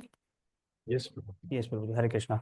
प्रभु जी, मेरा प्रश्न है कि अभी जब आप स्लाइड्स दिखा रहे थे तो उसमें पहले आपने कैरेक्टरिस्टिक्स बताए थे कि जो वर्ण है उसमें, जैसे शूद्र का आपने बताया था सेवक उसमें लिखा हुआ था, लेकिन जब हम उनके गुण की बात कर रहे थे तो उसमें शूद्र का जो गुण आया था वो तमोगुण आया था। तो प्रभु जी थोड़ा सा ऐसे मतलब आई एम कंफ्यूज कि वो सेवा कर रहा है लेकिन वो तमोगुण में कैसे है फिर? मतलब मैं डिवोटी पर्सपेक्टिव से नहीं पूछ रहा हूँ ये। प्रभु जी, हाँ डिवोटी पर्सपेक्टिव नहीं पूछ रहा हूँ, इन जनरल अगर जैसे हम किसी को बताते हैं तो। हाँ प्रभु जी, I got the answer. Very beautiful question. इसलिए आप देखेंगे शूद्र के जो, अगर आप जीवन शैली देखेंगे, शूद्र की जीवन शैली जनरली क्या होती है? गुण का एक मतलब ये भी है कि सतोगुण में अगर कोई व्यक्ति है तो ज्ञान उसका एक स्वाभाविक लक्षण है, राइट? तमोगुण में अगर कोई व्यक्ति है तो अज्ञान उसका एक स्वाभाविक लक्षण है, राइट? तो जो व्यक्ति जितना ज्ञानी है, स्वाभाविक रूप में उसका जीवन उतना ही ज्यादा सुधरता है, इसलिए वो व्यक्ति सत्वगुणी माना जाता है। जो व्यक्ति जितना अज्ञानी है वो तमोगुणी माना जाता है। और अज्ञान के कारण व्यक्ति क्या करता है, वो आत्मनियंत्रण नहीं रख पाता। जैसे जो ब्राह्मण का कर्तव्य था आत्मसंयम, वो उस प्रकार से शूद्रों से संभव नहीं है। इसलिए आप शूद्रों के जीवन में क्या देखोगे कि शूद्र जो है वो फिजिकल मेहनत बहुत करते हैं, लेबर। जैसे अभी भी आप देखोगे ना, कोई व्यक्ति जैसे बेलदार आते हैं, ये कंस्ट्रक्शन करने वाले आ रहे हैं, तो ये लोग दिन भर हथौड़ा चलाते हैं, राइट? दिन भर हथौड़ा चलाएंगे, दिन भर ड्रिलिंग मशीन चलाएंगे। अभी 40-41 का टेम्परेचर चल रहा है, उसमें भी धूप में खड़े रह करके तोड़ते रहेंगे, तोड़ते रहेंगे, तोड़ते रहेंगे। ये हम लोगों के द्वारा संभव नहीं, it's not possible for us. हम लोग 1 घंटा भी हथौड़ा चला लेंगे तो 1 हफ्ते तक हाथ पैर दर्द करेंगे हमारे। लेकिन ये लोग 8-8 घंटे, 10-10 घंटे मेहनत करते रहते हैं। और क्यों? क्योंकि जो बुद्धिमान है वो शरीर को नहीं चलाता, वो बुद्धि को चला करके पैसा कमाता है, लाखों करोड़ों कमाता है। जिसके पास बुद्धि उतनी नहीं है फिर उसको शरीर यूज करना पड़ता है, इसलिए उसके लिए काम क्या बचता है? सेवा बचता है। This second point. दूसरा, वो बुद्धि का उसको पैसा भी मिलेगा तो लास्ट में क्या करेगा? जा करके जैसे इस प्रकार के लेबर के व्यक्ति को आपने रोजाना उसकी मजदूरी है 500-700 रुपये आपने दे दिए, 700 रुपये उसको मिल गए, क्या करेगा रात में जा करके वो? हाँ शराब पिएगा शराब पिएगा और जा करके सो जाएगा कहीं ना कहीं, भले खाना भी नहीं खाएगा, बीवी गाली देगी, बच्चे गाली देंगे, घर की परिस्थिति कैसी उसको ध्यान नहीं है, 500 रुपये 700 रुपये बड़ी मेहनत से कमाए और शराब पी करके सो जाएगा। तो ये किसका लक्षण है? ये तमोगुण का लक्षण है। इसलिए आप लोग उनकी जीवन शैली कभी भी देखोगे ना शूद्रों की, उनकी जीवन शैली तमोगुणी होती है हमेशा। वो शराब पियेंगे, वो मांस खाएंगे, वो बीड़ी पियेंगे, वो गुटखा खाएंगे। अभी मैं आज ही ऊपर जाकर के उनको डांट करके आया, ऊपर हमारे आश्रम के ऊपर ड्रिल करते करते वो गुटखा थूक रहे हैं और बीड़ी पी रहे हैं। तो भैया ये मंदिर है, तुमको करना है बाहर जा करके करो, यहाँ मत करो, राइट? क्योंकि अगर वो ये चीज नहीं करेंगे तो उनको उतनी स्ट्रेंथ भी नहीं मिल पाएगी, इतनी मेहनत कैसे कर पाएंगे? तो ये उनके जीवन का एक पार्ट हो जाता है और उनको इस बारे में समझाना भी बड़ा मुश्किल है, राइट? जो इतने सालों से करते आया है। So this is general answer. इसलिए आप देखोगे कि तमोगुण की प्रधानता उनके अंदर बहुत ज्यादा होती है, right? Okay, so thank you thank प्रभु यू। जी। Thank you. ये एक छोटा सा डिस्कशन है वर्णाश्रम के ऊपर, इसमें बहुत कुछ डिस्कशन हो सकता है but will take it up to here. हम बढ़ते हैं भगवद गीता के दूसरे अध्याय की तरफ। तो पहले अध्याय का नाम था अर्जुन विषाद योग और दूसरे अध्याय का नाम है गीता का सार या फिर contents of the Gita summarised. इसमें ये अध्याय जो है वास्तविकता में भगवद गीता यहाँ से चालू हो रही है, right? क्योंकि पहले अध्याय में तो सिर्फ युद्ध क्षेत्र का ही वर्णन हो रहा था कि सेना किस प्रकार जमी हुई है, कौन कौन से सैनिक आए हैं, योद्धा आए हैं लड़ने के लिए, और अर्जुन और कृष्ण के बीच में अर्जुन जब बोल रहे हैं कि आप रथ को लेकर के जाइए दोनों सेनाओं के बीच में, ऑल राइट। यहाँ पर जो है, यहाँ पर मुख्य कार्य होता है कि अर्जुन कृष्ण की शरण लेने वाले हैं, this is the main scene. और कृष्ण बेसिकली अर्जुन को ज्ञान देना स्टार्ट करने वाले। इसलिए पहला श्लोक अगर हम देखें तो पहले श्लोक में वर्णन आता है, तम तथा कृपया विष्टम अश्नुपूर्णा कुलेक्षणम विषेदंतम इदम वाक्यम उवाच मधुसूदन। तो अर्जुन कृष्ण से, सॉरी संजय कहते हैं कि अर्जुन जो है वो तम तथा कृपया विष्टम, कोई ट्रांसलेशन पड़ेगा इसका प्लीज, पहले श्लोक का? संजय ने कहा, करुणा से व्याप्त शोक युक्त अश्रुपूरित नेत्रों वाले अर्जुन को देखकर मधुसूदन कृष्ण ने ये शब्द कहे। तो करुणा से युक्त व्याप्त, तो अर्जुन के मन में करुणा है और साथ ही साथ आप देखिए अर्जुन की परिस्थिति क्या है, उसका मन जो है वो शोकाकुल हो चुका है। इंग्लिश में लिखा है हिज माइंड डिप्रेस्ड, वो डिप्रेशन में जा चुका है। कई बार लोग प्रश्न पूछते हैं, जी डिप्रेशन, आजकल डिप्रेशन शब्द बहुत फेमस है। अर्जुन वॉज ऑल्सो डिप्रेस्ड, अपने परिवार वालों को सामने देख करके डिप्रेशन में चला गया। और हद तो ये हो गई, his eyes full of tears, उसकी आंखों में अश्रु भर गए, पूरी आंखें अश्रुओं से भर गई, टप टप टप टप आंखों से अश्रु गिर रहे हैं। ये पहली बार होगा शायद अर्जुन की आंखों से आंसू निकल रहे हैं, राइट? तो इतना महान, इतना बड़ा सेना नायक Arjun, warrior, such a great fighter, जिसने इंद्र को हरा दिया, जिसने शिव जी को हरा दिया, जिसने बड़े बड़े कारनामे कर दिए, वो अभी रो रहा है, राइट? उनकी आंखों से आंसू आ रहे हैं। We can not imagine. जो पुरुष लोग हैं वो इसको थोड़ा सा विश्लेषण कर सकते हैं कि पुरुष लोगों की झेलने की कैपेसिटी बहुत होती है, दुख दर्द और जितने असॉल्ट्स हैं या फिर झटके हैं, वो लोग बहुत कुछ झेल जाते हैं, लेकिन आंखों से एक आंसू की बूंद नहीं निकलती। तो सोचो हम लोग की कैपेसिटी इतनी है, अर्जुन की कैपेसिटी कितनी हुआ करती होगी, राइट? हमसे कितने ज्यादा पावरफुल, कितने ज्यादा एलिवेटेड अर्जुन है, और अर्जुन रो रहे हैं, आंखों से आंसू निकल रहे हैं, उनका मन डिप्रेशन में है पूरी तरीके से, और उनके हृदय में करुणा का भाव है। ये स्थिति अर्जुन की है। यहाँ से भगवद गीता चालू हो रही है। तो पूरी तरीके से बेविल्डर्ड है अर्जुन, मतलब नोबडी कैन एवर इमेजिन कि अर्जुन भी रो सकते हैं तो इस परिस्थिति में अर्जुन आ गए हैं और वो कृष्ण से कह रहे हैं, इस रोती हुई अवस्था में, डिप्रेशन की अवस्था में अर्जुन कृष्ण को कह रहे हैं। और कृष्ण का यहाँ पर नाम दिया गया है मधुसूदन। मधुसूदन शब्द इसलिए भी महत्वपूर्ण है क्योंकि मधुसूदन कहकर के बता रहे हैं कि आपने मधु नामक राक्षस की हत्या की और आप मुझे, मेरे गुरुजनों को मारने का प्रयास कर रहे हैं, बोल रहे हैं। तो ये मधुसूदन नाम का इसमें अर्थ है। दूसरा, तात्पर्य में आप देखेंगे श्रील प्रभुपाद जी बहुत अच्छी लाइन लिखते हैं, कोई पढ़े प्लीज तात्पर्य इसका।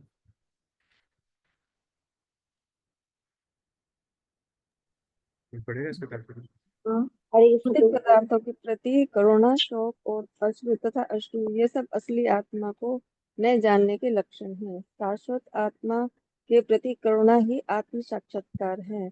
इस श्लोक में मधुसूदन शब्द महत्वपूर्ण है। कृष्ण ने मधु नामक असुर का वध किया था और अब अर्जुन चाह रहा है कि कृष्ण उस अज्ञान रूपी असुर का वध करें जिसने उसे कर्तव्य से विमुख कर रखा है। यह कोई नहीं जानता कि करुणा का प्रयोग कहाँ होना चाहिए। डूबते हुए मनुष्य के वस्त्रों के लिए करुणा मूर्खता होगी। अज्ञान ये सागर में घिरे हुए मनुष्य को केवल उसके बाहरी पहनावे अर्थात स्थूल शरीर की रक्षा करके नहीं बचाया जा सकता। जो इसे नहीं जानता और बाहरी पहनावे के लिए शोक करता है वह शूद्र कहलाता है, अर्थात वह व्रता ही शोक करता है। अर्जुन तो क्षत्रिय था, अतः उससे ऐसे आचरण की आशा न थी, किंतु भगवान कृष्ण अज्ञानी पुरुष के शोक को विनष्ट कर सकते हैं और इसी उद्देश्य से उन्होंने भगवत गीता का उपदेश दिया। यह अध्याय हमें भौतिक शरीर तथा आत्मा के वैश्लेषिक अध्ययन द्वारा आत्म साक्षात्कार का उपदेश देता है, जिसकी व्याख्या परम अधिकारी भगवान कृष्ण द्वारा की गई है। यह साक्षात्कार तभी संभव है जब मनुष्य निष्काम भाव से कर्म करे और आत्मबोध को प्राप्त हो। तो देखते हैं मधुसूदन शब्द का यहाँ पर महत्वपूर्ण अर्थ क्या है कि भगवान ने मधु नामक असुर का वध किया और अर्जुन चाह रहा है कि कृष्ण उस अज्ञान रूपी असुर का वध करें जिसने उसे कर्तव्य से मुक्त कर रखा है, राइट। दूसरा जो यहाँ महत्वपूर्ण बात है वो ये है कि रूपा लिखते हैं यह कोई नहीं जानता कि करुणा का प्रयोग कहाँ होना चाहिए, कहाँ होना चाहिए। और सबसे महत्वपूर्ण डूबते हुए मनुष्य के वस्त्रों के लिए करुणा मूर्खता होगी। ये मेन है, राइट। तो अर्जुन का न लड़ने का एक कारण था करुणा, कंपैशन। तो उस करुणा के बारे में ही, उस करुणा के कारण अर्जुन की ये हालत हुई है। इसलिए पहला शब्द भी आता है seeing Arjun full of compassion. Arjun करुणा से युक्त, करुणा से व्याप्त, राइट। और उस करुणा से व्याप्त होने के कारण उनकी स्थिति क्या हुई है? ये स्थिति हुई है कि वो शोक युक्त हो गए हैं, अश्रु पूरित नेत्रों से उसकी आंखों से आंसू आ रहे हैं। ये अर्जुन की इस करुणा के कारण ये स्थिति हो गई है। इसलिए प्रभुपाद यहाँ पर लिखते हैं कि करुणा का प्रयोग कहाँ होना चाहिए लोगों को ये पता ही नहीं। हर किसी पे करुणा नहीं दिखाई जाती। करुणा एक अच्छा गुण है, स्वाभाविक गुण है। करुणा महान गुण है, महान भक्त का भी गुण है। लेकिन कहाँ करुणा दिखाना चाहिए, कहाँ नहीं, ये देखना चाहिए। और इसके लिए प्रभुपाद उदाहरण दे रहे हैं, डूबते हुए मनुष्य के वस्त्रों के लिए करुणा मूर्खता होगी। इसका मतलब अगर हमारे सामने कोई व्यक्ति नदी या समुद्र में डूब रहा है और हम उस व्यक्ति को ना बचाएं, उसके वस्त्रों को बचाएं, अरे उसने 4,000 रुपए का जैकेट पहन रखा है, अरे उसने 10,000 रुपए की घड़ी पहन रखी है, अरे बाबा 4,000 10,000 ये दूसरी बात है, व्यक्ति महत्वपूर्ण है। तो अगर कोई व्यक्ति को नहीं बचा रहा है, उसके वस्त्रों को बचा रहा है, तो ये मूर्खता है कि नहीं? यस, ये मूर्खता है। उसी प्रकार से इस शरीर को भगवान वस्त्रों से कंपेयर करते हैं। कौन सा श्लोक है, कौन बता सकता है?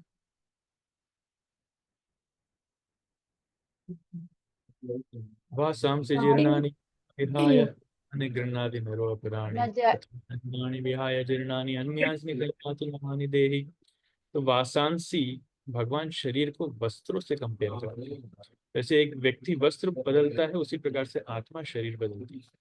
इसलिए शरीर के लिए करुणा करना कुछ परिस्थितियों में मूर्खता हो सकती है। तो यहाँ पर अर्जुन जो है अधार्मिक लोगों के शरीर के लिए करुणा कर रहे हैं, इसलिए वो मूर्खता का कारण है। तो जानना चाहिए। कई बार भक्त लोग भी बहुत दयालु हो जाते हैं, हर किसी पे दया नहीं दिखाई जाती, नहीं तो सामने वाला व्यक्ति जो है वो धोखा भी दे सकता है, वो गलत फायदा भी उठा सकता है, वो वैष्णव का नुकसान भी पहुंच सकता है, वो आंदोलन का नुकसान भी पहुंचा सकता है। इसलिए ये जानना बहुत जरूरी है, राइट। और एक्चुअली दूसरा अध्याय जो है, दूसरा अध्याय हमें ज्ञान बहुत देगा। ये भौतिक शरीर और आत्मा के विषय वस्तु के ऊपर हमें विश्लेषण सिखाएगा, एनालिटिकल स्टडी। दूसरे अध्याय में शरीर और आत्मा के भेद के ऊपर बहुत सारा ज्ञान है। जैसे मैंने अभी जो श्लोक कोट किया आपका वासना से दिखाया, ये दूसरे अध्याय का ही श्लोक है। तो इसमें बहुत सारे श्लोक आप देखेंगे आत्मा के विषय वस्तु के ऊपर दिए गए, इसलिए ये अध्याय बहुत महत्वपूर्ण हो जाता है। ज्ञान बहुत मिलेगा, साथ में इसमें बुद्धि योग बहुत मिलेगा। इस प्रकार से बिना आसक्ति के हम अपना कार्य कर सकते हैं। वो भी इसमें बहुत मिलेगा। हम दूसरे श्लोक पे चलते हैं। श्री भगवान उवाच कुतस्त्वः कश्मलमिदं विषमे समुपस्थितम् अनार्यजुष्टमस्वर्गम् अकीर्तिकरम् अर्जुन। तो ये पहला श्लोक है जहां से भगवान बोलना चालू कर दिया। श्री भगवान ने कहा, हे अर्जुन, तुम्हारे मन में यह कल्मश आया कैसे? यह उस मनुष्य के लिए तनिक भी अनुकूल नहीं है जो जीवन के मूल्यों को जानता हो। इससे उच्च लोक की नहीं अपितु अपयश की प्राप्ति होती है। So from here Krishna is starting to speak. यहाँ से भगवान बोलना चालू कर रहे हैं। देखिए, कृष्ण से हमें सीखना चाहिए। क्या सीखना चाहिए?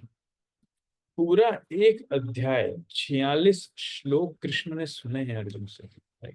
पूरा एक अध्याय कृष्ण ने अर्जुन से सुना है, और अर्जुन के कहा अनुसार कृष्ण रथ को बीच में लेकर भी गए, और अर्जुन की परिस्थिति बिगड़ना चालू हो गई थी 30-35 नंबर श्लोक से। अर्जुन के हाथ कांपने लग गए थे, मुख सूखने लग गया था, उसका गांडी छूटने लग गया था, और इस प्रकार से स्थिति बिगड़ना चालू होते होते होते होते इतनी आ गई कि सामने बैठ करके अर्जुन रोने लग गया।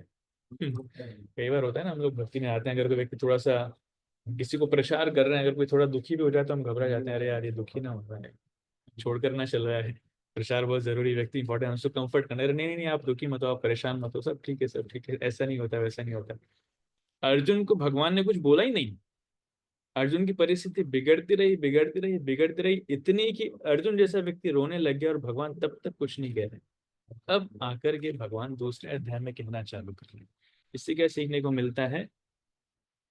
सुनना बहुत जरूरी है। It's always better to listen first then speaking. बोलने से पहले सुनना जरूरी है। आजकल लोगों के अंदर ये गुण चला गया है। A good leader is always a good listener. जो अच्छा नेता है वो हमेशा श्रवण करने की उसकी कैपेसिटी, उसकी शक्ति बहुत होती है। इसलिए भगवान ने 2 कान दिए और 1 मुंह दिया है। मतलब जितना हम बोले उससे डबल कम से कम सुनना चाहिए। So always hear, always listen. Chaitanya Mahaprabhu ने सार्वभौम भट्टाचार्य को 7 दिन सुना था, 7 days। 7 दिन तक महाप्रभु कुछ बोले नहीं। जब सार्वभौम भट्टाचार्य ने पूछा कि आपको समझ में आ रहा है कि नहीं, तब महाप्रभु ने बोलना चालू किया। राइट। सो कृष्ण ने भी अर्जुन को सुना, महाप्रभु ने भी सार्वभौम भट्टाचार्य को सुना। तो ये कृष्ण का सबसे महान गुण है। इसलिए कृष्ण इज, अब इसको बहुत सारे मोटिवेशनल स्पीकर भी एक लेसन के रूप में बताते हैं, how we should listen. But yes, this is important. भक्ति जीवन में आप लोग प्रचारक हैं, बहुत सारे भक्त लोग आएंगे, दुख लेकर के आएंगे, सुनना चाहिए। आजकल मैं देखता हूँ भक्त लोग सुनते नहीं है, बहुत सारे भक्त लोग समय नहीं देंगे। वो लेक्चर देना चाहते हैं, लेकिन कोई व्यक्ति दुख लेकर के आता है, अपने आप से हार्ट शेयर करना चाहते हैं, डिवोटीज डोंट हैव टाइम। तो जी मेरे पास टाइम नहीं, बाद में आना, या फिर किसी और के पास चले जाओ प्रोजी, जैसे जैसे। कोई व्यक्ति प्रॉब्लम्स लेकर के आता है, प्रोजी मेरे साथ ये हो गया, मेरे साथ हो गया, तो लोग सुनना नहीं चाहते। नहीं, मैं निंदा नहीं सुनता, नहीं, हाँ मेरे पास समय नहीं है। अरे मैनेजमेंट की बातें मुझसे मत करो, आप तो मैनेजर के पास जाओ, आप लोग प्रेसिडेंट के पास जाओ। अब मैं तो, मेरे पास क्यों आओगे? आपको भगवत गीता से कुछ सुनना हो तो मैं बताऊंगा, भागवतम से कुछ सुनना हो तो मैं बताऊंगा, लेक्चर दिलवाना हो तो मेरा नाम याद आएगा, लेकिन प्रॉब्लम नहीं, प्रॉब्लम मेरे पास मत लेकर के आओ। इसको कहते हैं अर्धकुक्कुट न्याय। अर्धकुक्कुट न्याय मतलब, जो एक मुर्गी है, मुर्गी पीछे से अंडा देती, तो अंडा देने वाला भाग हमको बड़ा पसंद है क्योंकि अंडा मिलता है, लेकिन आगे दाना दाना खिलाना पड़ता है, वो पसंद नहीं। दाना कहीं और खाओ, अंडा हमको दे करके जाओ। इसलिए अर्ध कुक्कुट न्याय, it doesn't happens like this. प्रचारक होने के नाते श्रवण करने का जो गुण है बहुत महान गुण है। सुनने के लिए धैर्य धारण करना पड़ता है, सुनने के लिए सहन करना पड़ता है। और यहाँ तक अगर कोई आकर के हमारे सामने ही हमारी निंदा भी करके जाए, तब भी सुनने की क्षमता होनी चाहिए, जिसके लिए सहन शक्ति बहुत जरूरी है। अगर किसी ने कुछ बोल दिया तो ईंट का जवाब पत्थर से देने के लिए भक्त लोग एकदम लारे, अरे तुम्हारी हिम्मत कैसे हुई मुझे बोलने करके, कैसे बोल दिया आपने? अरे बाबा सुन लो ना। क्रोधावेश में है, क्रोधावेश में आने के कारण व्यक्ति कई बार बहुत कुछ बोल देता है। इतना प्रभावित होने की जरूरत क्या है? सुन लो, सुन लो, सामने वाला शांत हो जाएगा, अपने आप आकर के माफी मांगे, प्रभु जी क्षमा कीजिएगा, मैंने क्रोध में आकर के बहुत कुछ बोल दिया, लेकिन आपने एक भी शब्द नहीं बोला। जस्ट सुन लो, सुनना महत्वपूर्ण है। सुनने से व्यक्ति की 90% प्रॉब्लम सॉल्व हो जाती है। राइट? इसलिए भगवान कृष्ण से हमें सीखना चाहिए, किस प्रकार भगवान ने ये सीखा, सुना, और फिर भगवान बोलना चालू करते हैं। तो भगवान क्या बोल रहे हैं, कुतस्व कश्मलमिदं विषमे संपस्थितम्, किस प्रकार ये कल्मश तुम्हारे मन में आए, ये आपके लिए बिल्कुल भी उचित नहीं है। जो जीवन के मूल्यों को जानता हो इस श्लोक में अपयश की प्राप्ति होती है। हम आगे वाले श्लोक पे चलते हैं, थर्ड नंबर श्लोक, विच इज इम्पोर्टेंट।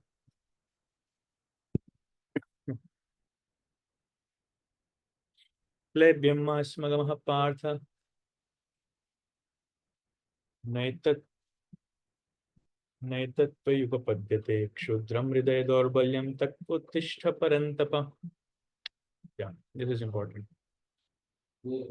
क्लैब्यम माँ स्मगमः पार्थ, इस श्लोक से क्या है, अब देखिए भगवान अर्जुन को एक प्रकार से डांटना चालू करा। इस हीन नपुंसकता को, हे प्रथापुत्र, इस हीन नपुंसकता को प्राप्त मत हो, यह तुम्हें शोभा नहीं देती। हे शत्रुओं के दमन करता, हृदय की शुद्ध दुर्बलता को त्याग कर युद्ध के लिए खड़े हो।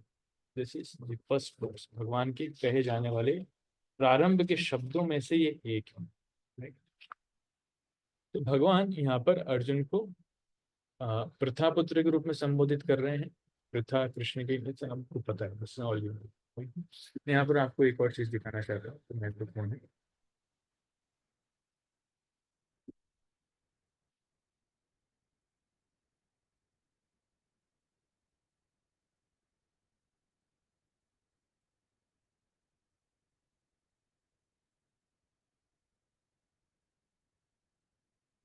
तो पढ़ेगा इसको बस, ये तो हमने पढ़ लिया, इसके आगे बढ़ सकते हैं।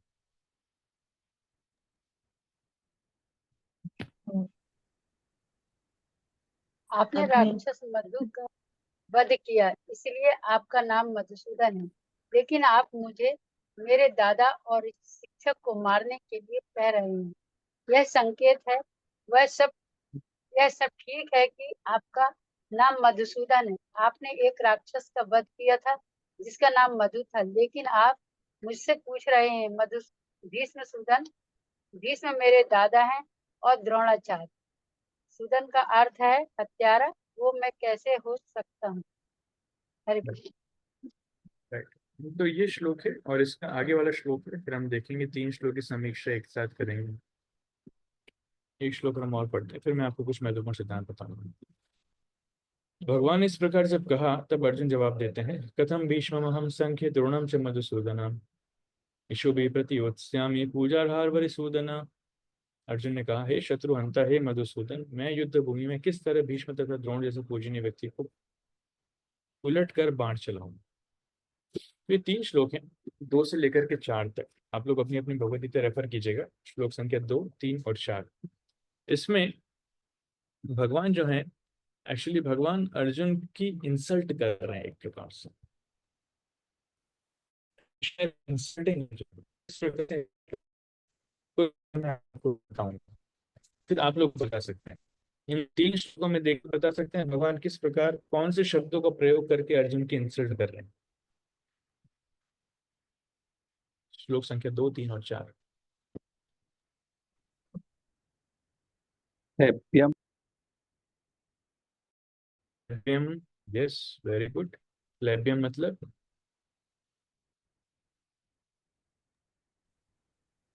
नपुंसकता। इम्पोर्टेंट इन सकता, भगवान अर्जुन को नपुंसक कह रहे हैं, बहुत बड़ा एक इंसल्ट है। It's great insult. ओके, और दूसरे श्लोक में अनार्य कह रहे हैं वे लोग जो जीवन के महत्व को नहीं समझते। वेरी गुड, अनार्य कह रहे हैं जो जीवन के महत्व को नहीं समझ पाता। दूसरे ही श्लोक में प्रभु जी अज्ञान कलमश बोल रहे हैं, कश्मलम, कश्मलम, गंदगी। कश्मलम गंदगी। तो अर्जुन को बता रहे हैं कि गंदगी तुम्हारे अंदर कहाँ से आ गई, तुम्हारा हृदय पूरी तरीके से गंदा हो चुका है। गुड। तीसरे श्लोक में दुर्बल्यम बोल रहे हैं, दुर्बलता। हृदयम दौर्बल्यम, हृदय जो है वो दुर्बल हो चुका है अर्जुन का।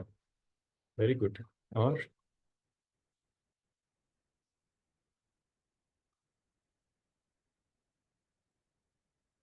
और है शुद्रम, टटी। शुद्रम मतलब शुद्र, तुच्छ एक प्रकार से जिसको बोलते हैं। तो कश्मलम, देखिए भगवान भी साथ में है, फिर भी अर्जुन के हृदय में इस प्रकार से कल्मश आ चुका है, राइट। ये भगवान की इच्छा से हुआ है ऑफ कोर्स। लेकिन इसका एक और विश्लेषण ये है, जब श्री चैतन्य महाप्रभु थे तो महाप्रभु के साथ में काला कृष्णदास नाम का एक भक्त ट्रैवल कर रहा था, जो साउथ इंडिया में महाप्रभु के साथ में गया था, और वहां पर भट्टाधारियों के संग में आकर के उन्होंने स्त्री से उसको प्रभावित कर लिया था, और वो महाप्रभु का संग छोड़ करके उनके पास चला गया था, राइट। तो भगवान के साथ रहकर भी व्यक्ति कलुषित हो सकता है, ये डिपेंड करता है कि संग किसका ले रहा है। इसलिए संग का महत्व वहां पर बताया गया है। श्रील प्रभुपाद जी बहुत अच्छे तात्पर्य उसमें देते हैं कि एक व्यक्ति भगवान के साथ में है लेकिन फिर भी वो माया के प्रभाव में पड़ सकता है, क्योंकि संग जो है माया का हो रहा है। बुरे लोगों के संग से एक व्यक्ति भगवान की शक्ति, भगवान की संगति से भी दूर हो सकता है। इसका दूसरा उदाहरण प्रभुपाद जी देते हैं। भगवान का एक पुत्र था जिसका नाम था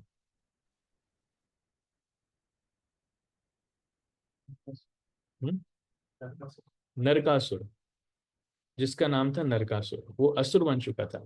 वो भूमि देवी से भगवान कृष्ण को ही प्राप्त हुआ था पुत्र, लेकिन बाणासुर के संपर्क में आने के कारण वो असुर बन गया था, राइट। तो कृष्ण का पुत्र है लेकिन फिर भी एक असुर के संपर्क में आने के कारण वो असुर बन चुका था।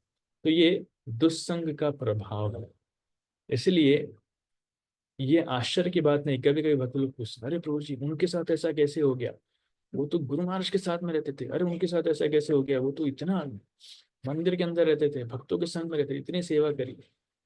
एक भक्त के लिए, एक प्रगतिशील भक्त के लिए बहुत जरूरी है कि हमेशा वो अपने संग के विषय में विश्लेषण करे कि मैं संग अच्छा ले रहा हूँ कि नहीं, अच्छे भक्तों का संग ले रहा हूँ कि नहीं, कि बुरे भक्तों के संग में आ चुका हूँ। बहुत सारे भक्तों ने अपने कैमरा ऑफ कर लिया। रिक्वेस्ट, आप प्लीज कैमरा ऑन कीजिए। तो संग का हमेशा हमें ध्यान देना चाहिए, ये महत्वपूर्ण है।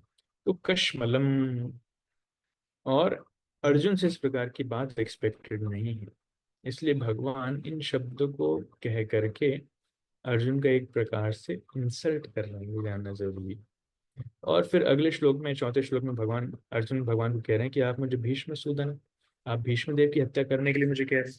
तो एक प्रकार से अर्जुन जो है कृष्ण को चैलेंज कर रहे हैं, कृष्ण अर्जुन को इंसल्ट कर रहे हैं और अर्जुन कृष्ण को चैलेंज कर रहे हैं काउंटर अटैक करके। क्या अपने ग्रैंडफादर, अपने दादा है उग्रसेन को आप मारेंगे, या फिर आप सांदीपनि मुनि को मारेंगे जो आपके गुरु हैं? तो जब आप अपने दादा को नहीं मारोगे, गुरु को नहीं मारोगे, तो मुझे क्यों अपने दादा और गुरु को मारने के लिए कह रहे हो? मुझे क्यों भीष्म सुदन या द्रोण सुदन करने के लिए प्रेरित कर रहे हो? इस प्रकार से अर्जुन जो कृष्ण को चैलेंज कर रहे हैं। लेकिन वास्तव में देखा जाए कि एक्चुअली अर्जुन इस विषय में गलत थे। क्यों? क्योंकि कुछ उचित परिस्थिति में गुरु का त्याग करने का विधान शास्त्रों में है। कब? जब जैसे यहाँ पर बताया गया है कि द्रोण जो है, भीष्म और द्रोण, उन्होंने दुर्योधन की साइड ली। वो अधर्म की तरफ होकर के युद्ध लड़ रहे हैं सिर्फ इसलिए क्योंकि दुर्योधन उनको फाइनेंशियल असिस्टेंस देता था, दुर्योधन उनका पालन पोषण करता था, उनके धर्म, उनके जो भी उनकी क्या कहते हैं फाइनेंशियल रिस्पॉन्सिबिलिटीज थी, अर्थ की जो उनकी जिम्मेदारियां थी, दुर्योधन उनको सप्लाई करता था। इसलिए क्या अधर्म का साथ देंगे? इस परिस्थिति में गुरु का त्याग करना उचित माना जाता है। जैसे बलि महाराज ने शुक्राचार्य का त्याग किया। जब शुक्राचार्य ने बोला कि नहीं, विष्णु को दान नहीं देना चाहिए, अरे तो शास्त्रों के खिलाफ है, तो गुरु का त्याग कर दिया। उसी प्रकार से अधर्मियों के साथ युद्ध लड़ना, ये कौन से शास्त्रों में आता है? कौन सा गुरु है जो अधर्मियों के लिए युद्ध लड़ेगा? उस परिस्थिति में गुरु का त्याग किया जा सकता है। इसीलिए सांदीपनि मुनि को मारना और द्रोणाचार्य को मारना, दोनों में बहुत अंतर है। उग्रसेन को मारना और भीष्म को मारना, दोनों में बहुत अंतर है। ये भी हमें देखना पड़ेगा। हालांकि भीष्मदेव के लिए भगवान की भी इच्छा थी, हम सभी जानते हैं इंटरनल रीजन कि वो वीर रस में भगवान के भक्त थे, that is a different reason. लेकिन भगवद गीता के दृष्टिकोण से यहाँ पर वर्णन आता है। इसलिए एक और देखते हैं कि यहाँ पर अगले श्लोक में अर्जुन का उनका 5वां कारण आता है, हम पढ़ेंगे अगला श्लोक।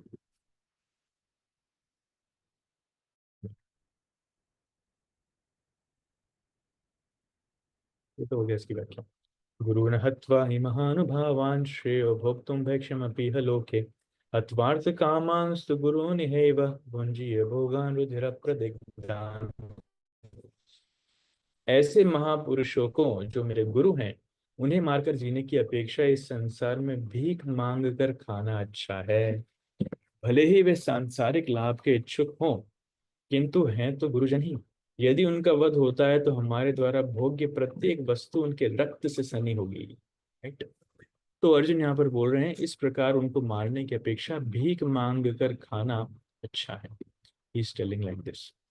सो ये क्या है, इसकी थोड़ी व्याख्या अगर हम करें तो बहुत सिंपल है।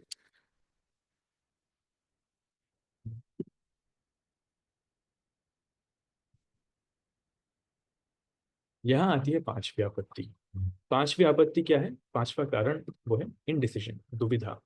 और न ही हम जानते हैं कि कौन सा बेहतर है, उन्हें जीतना या उन पर विजय प्राप्त करना। अगर आप तात्पर्य पढ़ेंगे तो तात्पर्य में प्रभुपाद इस विषय में तुलना करते हैं, विषय में लिखते हैं कि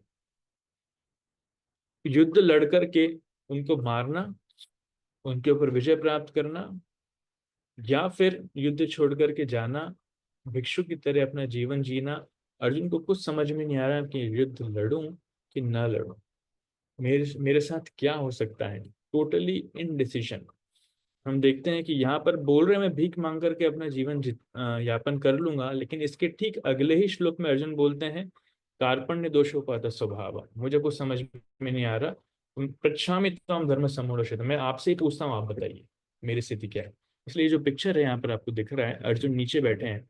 अर्जुन रथ के नीचे तो नहीं उतरे थे, लेकिन रथ पर ही अर्जुन अपने अस्त्र छोड़ करके बैठ गए थे, इस प्रकार सिर में हाथ धर करके कि क्या करना है मुझे कुछ समझ में नहीं आ रहा है। It's totally beyond my capacity, मुझे कुछ भी समझ में नहीं आ रहा है। मुझे युद्ध लड़ करके जीतना चाहिए। अगर मैं जीतू भी तो उस राज्य का करूँ क्या, जब मेरे परिवारजन ही नहीं रहेंगे, मेरे गुरुजन ही नहीं रहेंगे, मेरे दादा लोग ही नहीं रहेंगे।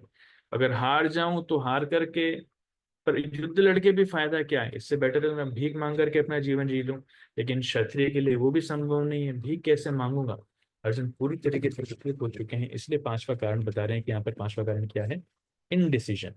और ये इनडिसीजन हमको रिफ्लेक्ट होता है इनके अगले श्लोक से, जिसमें अर्जुन कह रहे हैं ये कार्पण्य दोषो। हम इसको साथ में बोल सकते हैं, बहुत महत्वपूर्ण श्लोक है। सभी अपना माइक अनम्यूट कर लीजिए, एक साथ इस श्लोक का उच्चारण करेंगे। राइट, बोलिए। कार्पण्य कार्पण्य दोषो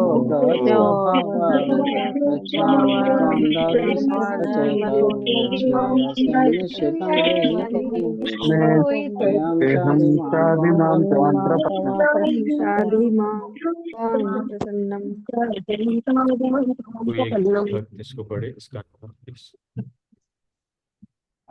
अर्जुन कृष्ण के प्रति शरणागत होता है। अब मैं अपनी कृपण दुर्बलता के कारण अपना कर्तव्य भूल गया हूँ और सारा धैर्य खो चुका हूँ। ऐसी अवस्था में मैं आपसे पूछ रहा हूँ कि जो मेरे लिए श्रेष्ठकर हो उसे निश्चित रूप से बताएं। अब मैं आपका शिष्य हूँ और शरणागत हूँ। कृष्ण मुझे उपदेश दे। भगवद गीता 2.7। कृष्ण मुझे उपदेश दें। तो ये हम देखते हैं इस श्लोक में अर्जुन बता रहे हैं कि मैं अपनी कृपण दुर्बलता के कारण अपना कर्तव्य भूल गया हूँ और सारा धैर्य खो चुका हूँ। इस अवस्था में मैं पूछ रहा हूँ कि मेरे लिए क्या श्रेयस्कर है, उसे निश्चित रूप से आप बताएं। तो अर्जुन को कुछ समझ में नहीं आ रहा है, वो कृष्ण से ही पूछ रहे कि आप बताइए। और सबसे महत्वपूर्ण, शिष्यस्ते हम स्वादिमां त्वां प्रपन्नम। मैं आपका शिष्य हूँ और शरणागत हूँ, कृपया मुझे उपदेश दें। ये भगवद गीता का मेन टर्निंग पॉइंट है, जहां पर अर्जुन जो है कृष्ण को गुरु रूप में स्वीकार अर्जुन जो है कृष्ण को अपना गुरु रूप स्वीकार कर रहे, खुद शिष्य रूप में अपने आप को बता रहे हैं। इसलिए दो शब्द इस श्लोक में बहुत महत्वपूर्ण है। धर्म सम्मूढ़ चेता, वो अपने कर्तव्य के बारे में भ्रमित हूँ, और शिष्यस्ते हम, अब मैं आपका शिष्य हूँ। इसलिए इस श्लोक में आचार्य टिप्पणी भी करते हैं कि कृष्ण जो है, जब अर्जुन ये श्लोक बोल रहे हैं तो कृष्ण थोड़ा मुस्कुरा रहे हैं। भले अर्जुन की स्थिति दयनीय है, वो अर्जुन रो रहे हैं, लेकिन कृष्ण जो है वो मुस्कुरा रहे हैं। क्यों? कि अभी तक तो सिर्फ फ्रेंडली बातें चल रही थी कि मेरे मित्र की तरह बातचीत हो रही है, लेकिन यहाँ पर अर्जुन जो है कृष्ण को गुरु रूप में स्वीकार करते हैं और खुद शिष्यस्त होते हैं, शिष्य रूप में अपने आप को स्वीकार करते हैं। इसलिए ये संबंध चेंज होता हुआ देख करके कृष्ण जो है प्रसन्न होते हैं और अब भगवत गीता का पूरा उपदेश कृष्ण अर्जुन को सुनाएंगे, ये मौका उनको मिल चुका है, इसलिए कृष्ण जो है मुस्कुराते हैं। स्टॉप हियर, हमें इसको थोड़ा और कुछ कवर करना है, इसमें डिटेल डिस्कशन होने वाला है, तो आज हम यहीं तक रखेंगे, परसों हम इसके ऊपर विषय में चर्चा करेंगे। किसी का कुछ एक या दो प्रश्न तो ले सकते हैं, अदरवाइज विल एंड।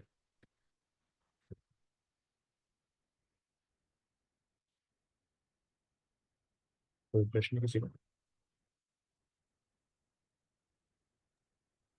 हरे कृष्ण प्रभु जी। हरे कृष्ण। जैसे कि आपने बताए थे कि हमको ज्यादा से ज्यादा श्रवण करना चाहिए। हम श्रवण तो करते हैं लेकिन बहुत कम चीज याद रहती, बहुत चीज भूल जाती। कोई बात नहीं, फिर भी श्रवण करते रहेंगे। जितना श्रवण करेंगे, हमें लग सकता है कि हमें याद नहीं है, लेकिन हम जो श्रवण करते हैं ना, श्रवण के माध्यम से हमारा हृदय शुद्ध होता है। तो हृदय का शुद्धिकरण होना वो महत्वपूर्ण है, याद रहना ना रहना वो महत्वपूर्ण नहीं। लेकिन जो हमने श्रवण किया है कहीं ना कहीं हमारे चित्त में जाकर के बैठ जाता है, स्टोर हो जाता है। सही मौके पर भगवान हमको उसकी स्मृति भी याद कराएंगे, क्योंकि भगवान खुद कहते हैं मत्त स्मृति ज्ञानम अपोहनम च। तो याद करने की चिंता मत कीजिए, आप श्रवण करते जाइए, निरंतर श्रवण कीजिए, लगातार श्रवण कीजिए, बार बार श्रवण कीजिए। सही समय आने पर भगवान उसको याद करा देंगे अपने आप। Right, thank you. कृष्णा को हरे कृष्ण प्रभु जी। हरे हाँ, कृष्ण। प्रभु जी मेरे को थोड़ा ये कंफ्यूजन था कि जो आप वर्णाश्रम धर्म के बारे में बता रहे थे, तो उसमें जैसे आप बता रहे थे कि जैसे भगवत गीता में लिखा है 18 चैप्टर में आपने बताया श्लोकास कि किसकी क्या ड्यूटी होती है। लेकिन जैसे भक्ति में आने के बाद प्रभु जी, जैसे प्रभुपाद के समय पे बहुत सारे जो डिवोटीज थे, तो वो तो किसी भी कुल में भले ही पैदा हुए हो, लेकिन प्रभुपाद ने सबको ही लीडर बना दिया था, क्योंकि उस समय प्रीचिंग की बहुत आवश्यकता थी। तो क्या ये रियली में मतलब मेरे को एक कंफ्यूजन था कि ये डिफाइन करता है क्या कि किसके अंदर क्या क्वालिटी है? क्योंकि भक्ति में आने के बाद तो हम सीख ही जाते हैं सब कुछ, मतलब चारों ही तरीके की चीजें सीख जाते हैं, जिस तरीके का नीड रहता है सेवा का। तो इसमें थोड़ा सा क्लियर कर हाँ, सकते। बहुत अच्छा प्रश्न। भक्ति में आने के बाद वर्णाश्रम धर्म किस प्रकार लगाया जाए, इसलिए भक्ति में भक्तों के बीच में भक्त लोग जो है वो तो वर्णाश्रम की व्यवस्था से ऊपर है। राइट, हमने खुद ही देखा, अभी प्रभुपाद का कोटेशन था, क्योंकि भक्त लोग शारीरिक चेतना के ऊपर हैं, लेकिन फिर भी भक्तों के समुदाय में जो आध्यात्मिक स्तर पर कार्य कर रहे हैं, फिर भी उनके स्वभाव को जानकर के भगवान की सेवा में नियोजित करना, उस वर्णाश्रम को देवी वर्णाश्रम कहते हैं। डिवाइन वर्णाश्रम, देवी वर्णाश्रम, प्रभुपाद ने शब्द यूज किया है। तो भक्तों के समुदाय में प्रभुपाद के समय एक्चुअली भक्त लोग नहीं थे और आंदोलन को बढ़ाना था। प्रभुपाद जानते थे कि अभी आंदोलन को फैलाना जरूरी है, मिशन एस्टैब्लिश करना जरूरी है। इसलिए सिर्फ लीडरशिप नहीं, प्रभुपाद ने अयोग्य व्यक्तियों को संन्यास भी दिया, ये जानते हुए कि बहुत सारे सन्यासियों का भी पतन होगा। संन्यास भी दिया, क्यों? क्योंकि जितना समय सन्यासी रहेंगे, उतना समय प्रचार करेंगे, उतना आंदोलन बढ़ेगा। उसी प्रकार से बहुत सारे भक्तों को जानते हुए कि अयोग्य है, लेकिन फिर भी लीडरशिप पोजीशन दी, क्योंकि वो आवश्यकता थी। अरे, छोटे छोटे बच्चे, 19 साल 20 साल के बच्चों को संन्यास दे दिया, जिनका प्रशिक्षण ही नहीं, कोई 1-2 साल भक्ति जीवन में हुए हैं, और आज आया है, कल उसको दीक्षा मिल गई। भाई, अभी आया, अभी मतलब जिसका पतन हो चुका है, अभी दोबारा 1-2-3 साल बाद आया, प्रभुपाद ने फिर उसको जीबीसी बना दिया। That was the need of the time, that was emergency situation. लेकिन हर समय सिचुएशन इमरजेंसी नहीं रहती, इसलिए उस समय की परिस्थिति को देख करके हमें आकलन नहीं करना चाहिए। Gradually we should evolve towards perfection.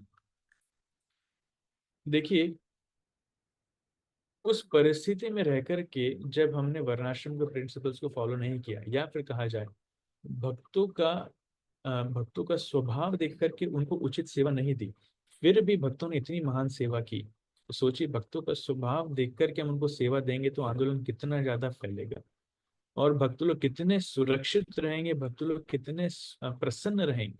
Right, इसलिए आइडियलिस्टिक व्यवस्था तो ये है। इस विषय में इस्कॉन में भी आजकल बहुत चर्चा होती है कि भक्तों का स्वभाव जानकर के उनको सेवा देना जरूरी है। और जब हम उस प्रकार से सेवा देते हैं तो जो सेवा कर रहा है वो भी खुश रहेगा और जो सेवा ले रहा है उसको भी परिणाम आश्वस्त होंगे, ये देखना जरूरी है। जितना हम ये समझ पाएंगे, भक्तों को उनके स्वभाव के अनुसार एंगेज कर पाएंगे, उतना ही हमारा आंदोलन जो है अपने आप शक्तिशाली भी होता जाएगा और बहुत ही व्यवस्थित तरीके से उसका प्रचार भी होगा, बढ़ेगा भी सही, इस वन थिंग। लेकिन फिर भी भक्ति में आने के बाद एक शिष्य का कर्तव्य क्या होना चाहिए कि गुरु मुझसे जो चाहते हैं मुझे वो करना है। मैं गुरु को ये ना बोलूं कि गुरु महाराज मेरा स्वभाव तो ब्राह्मण का है, आप मुझे क्यों क्षत्रिय की सेवा में लगा दें।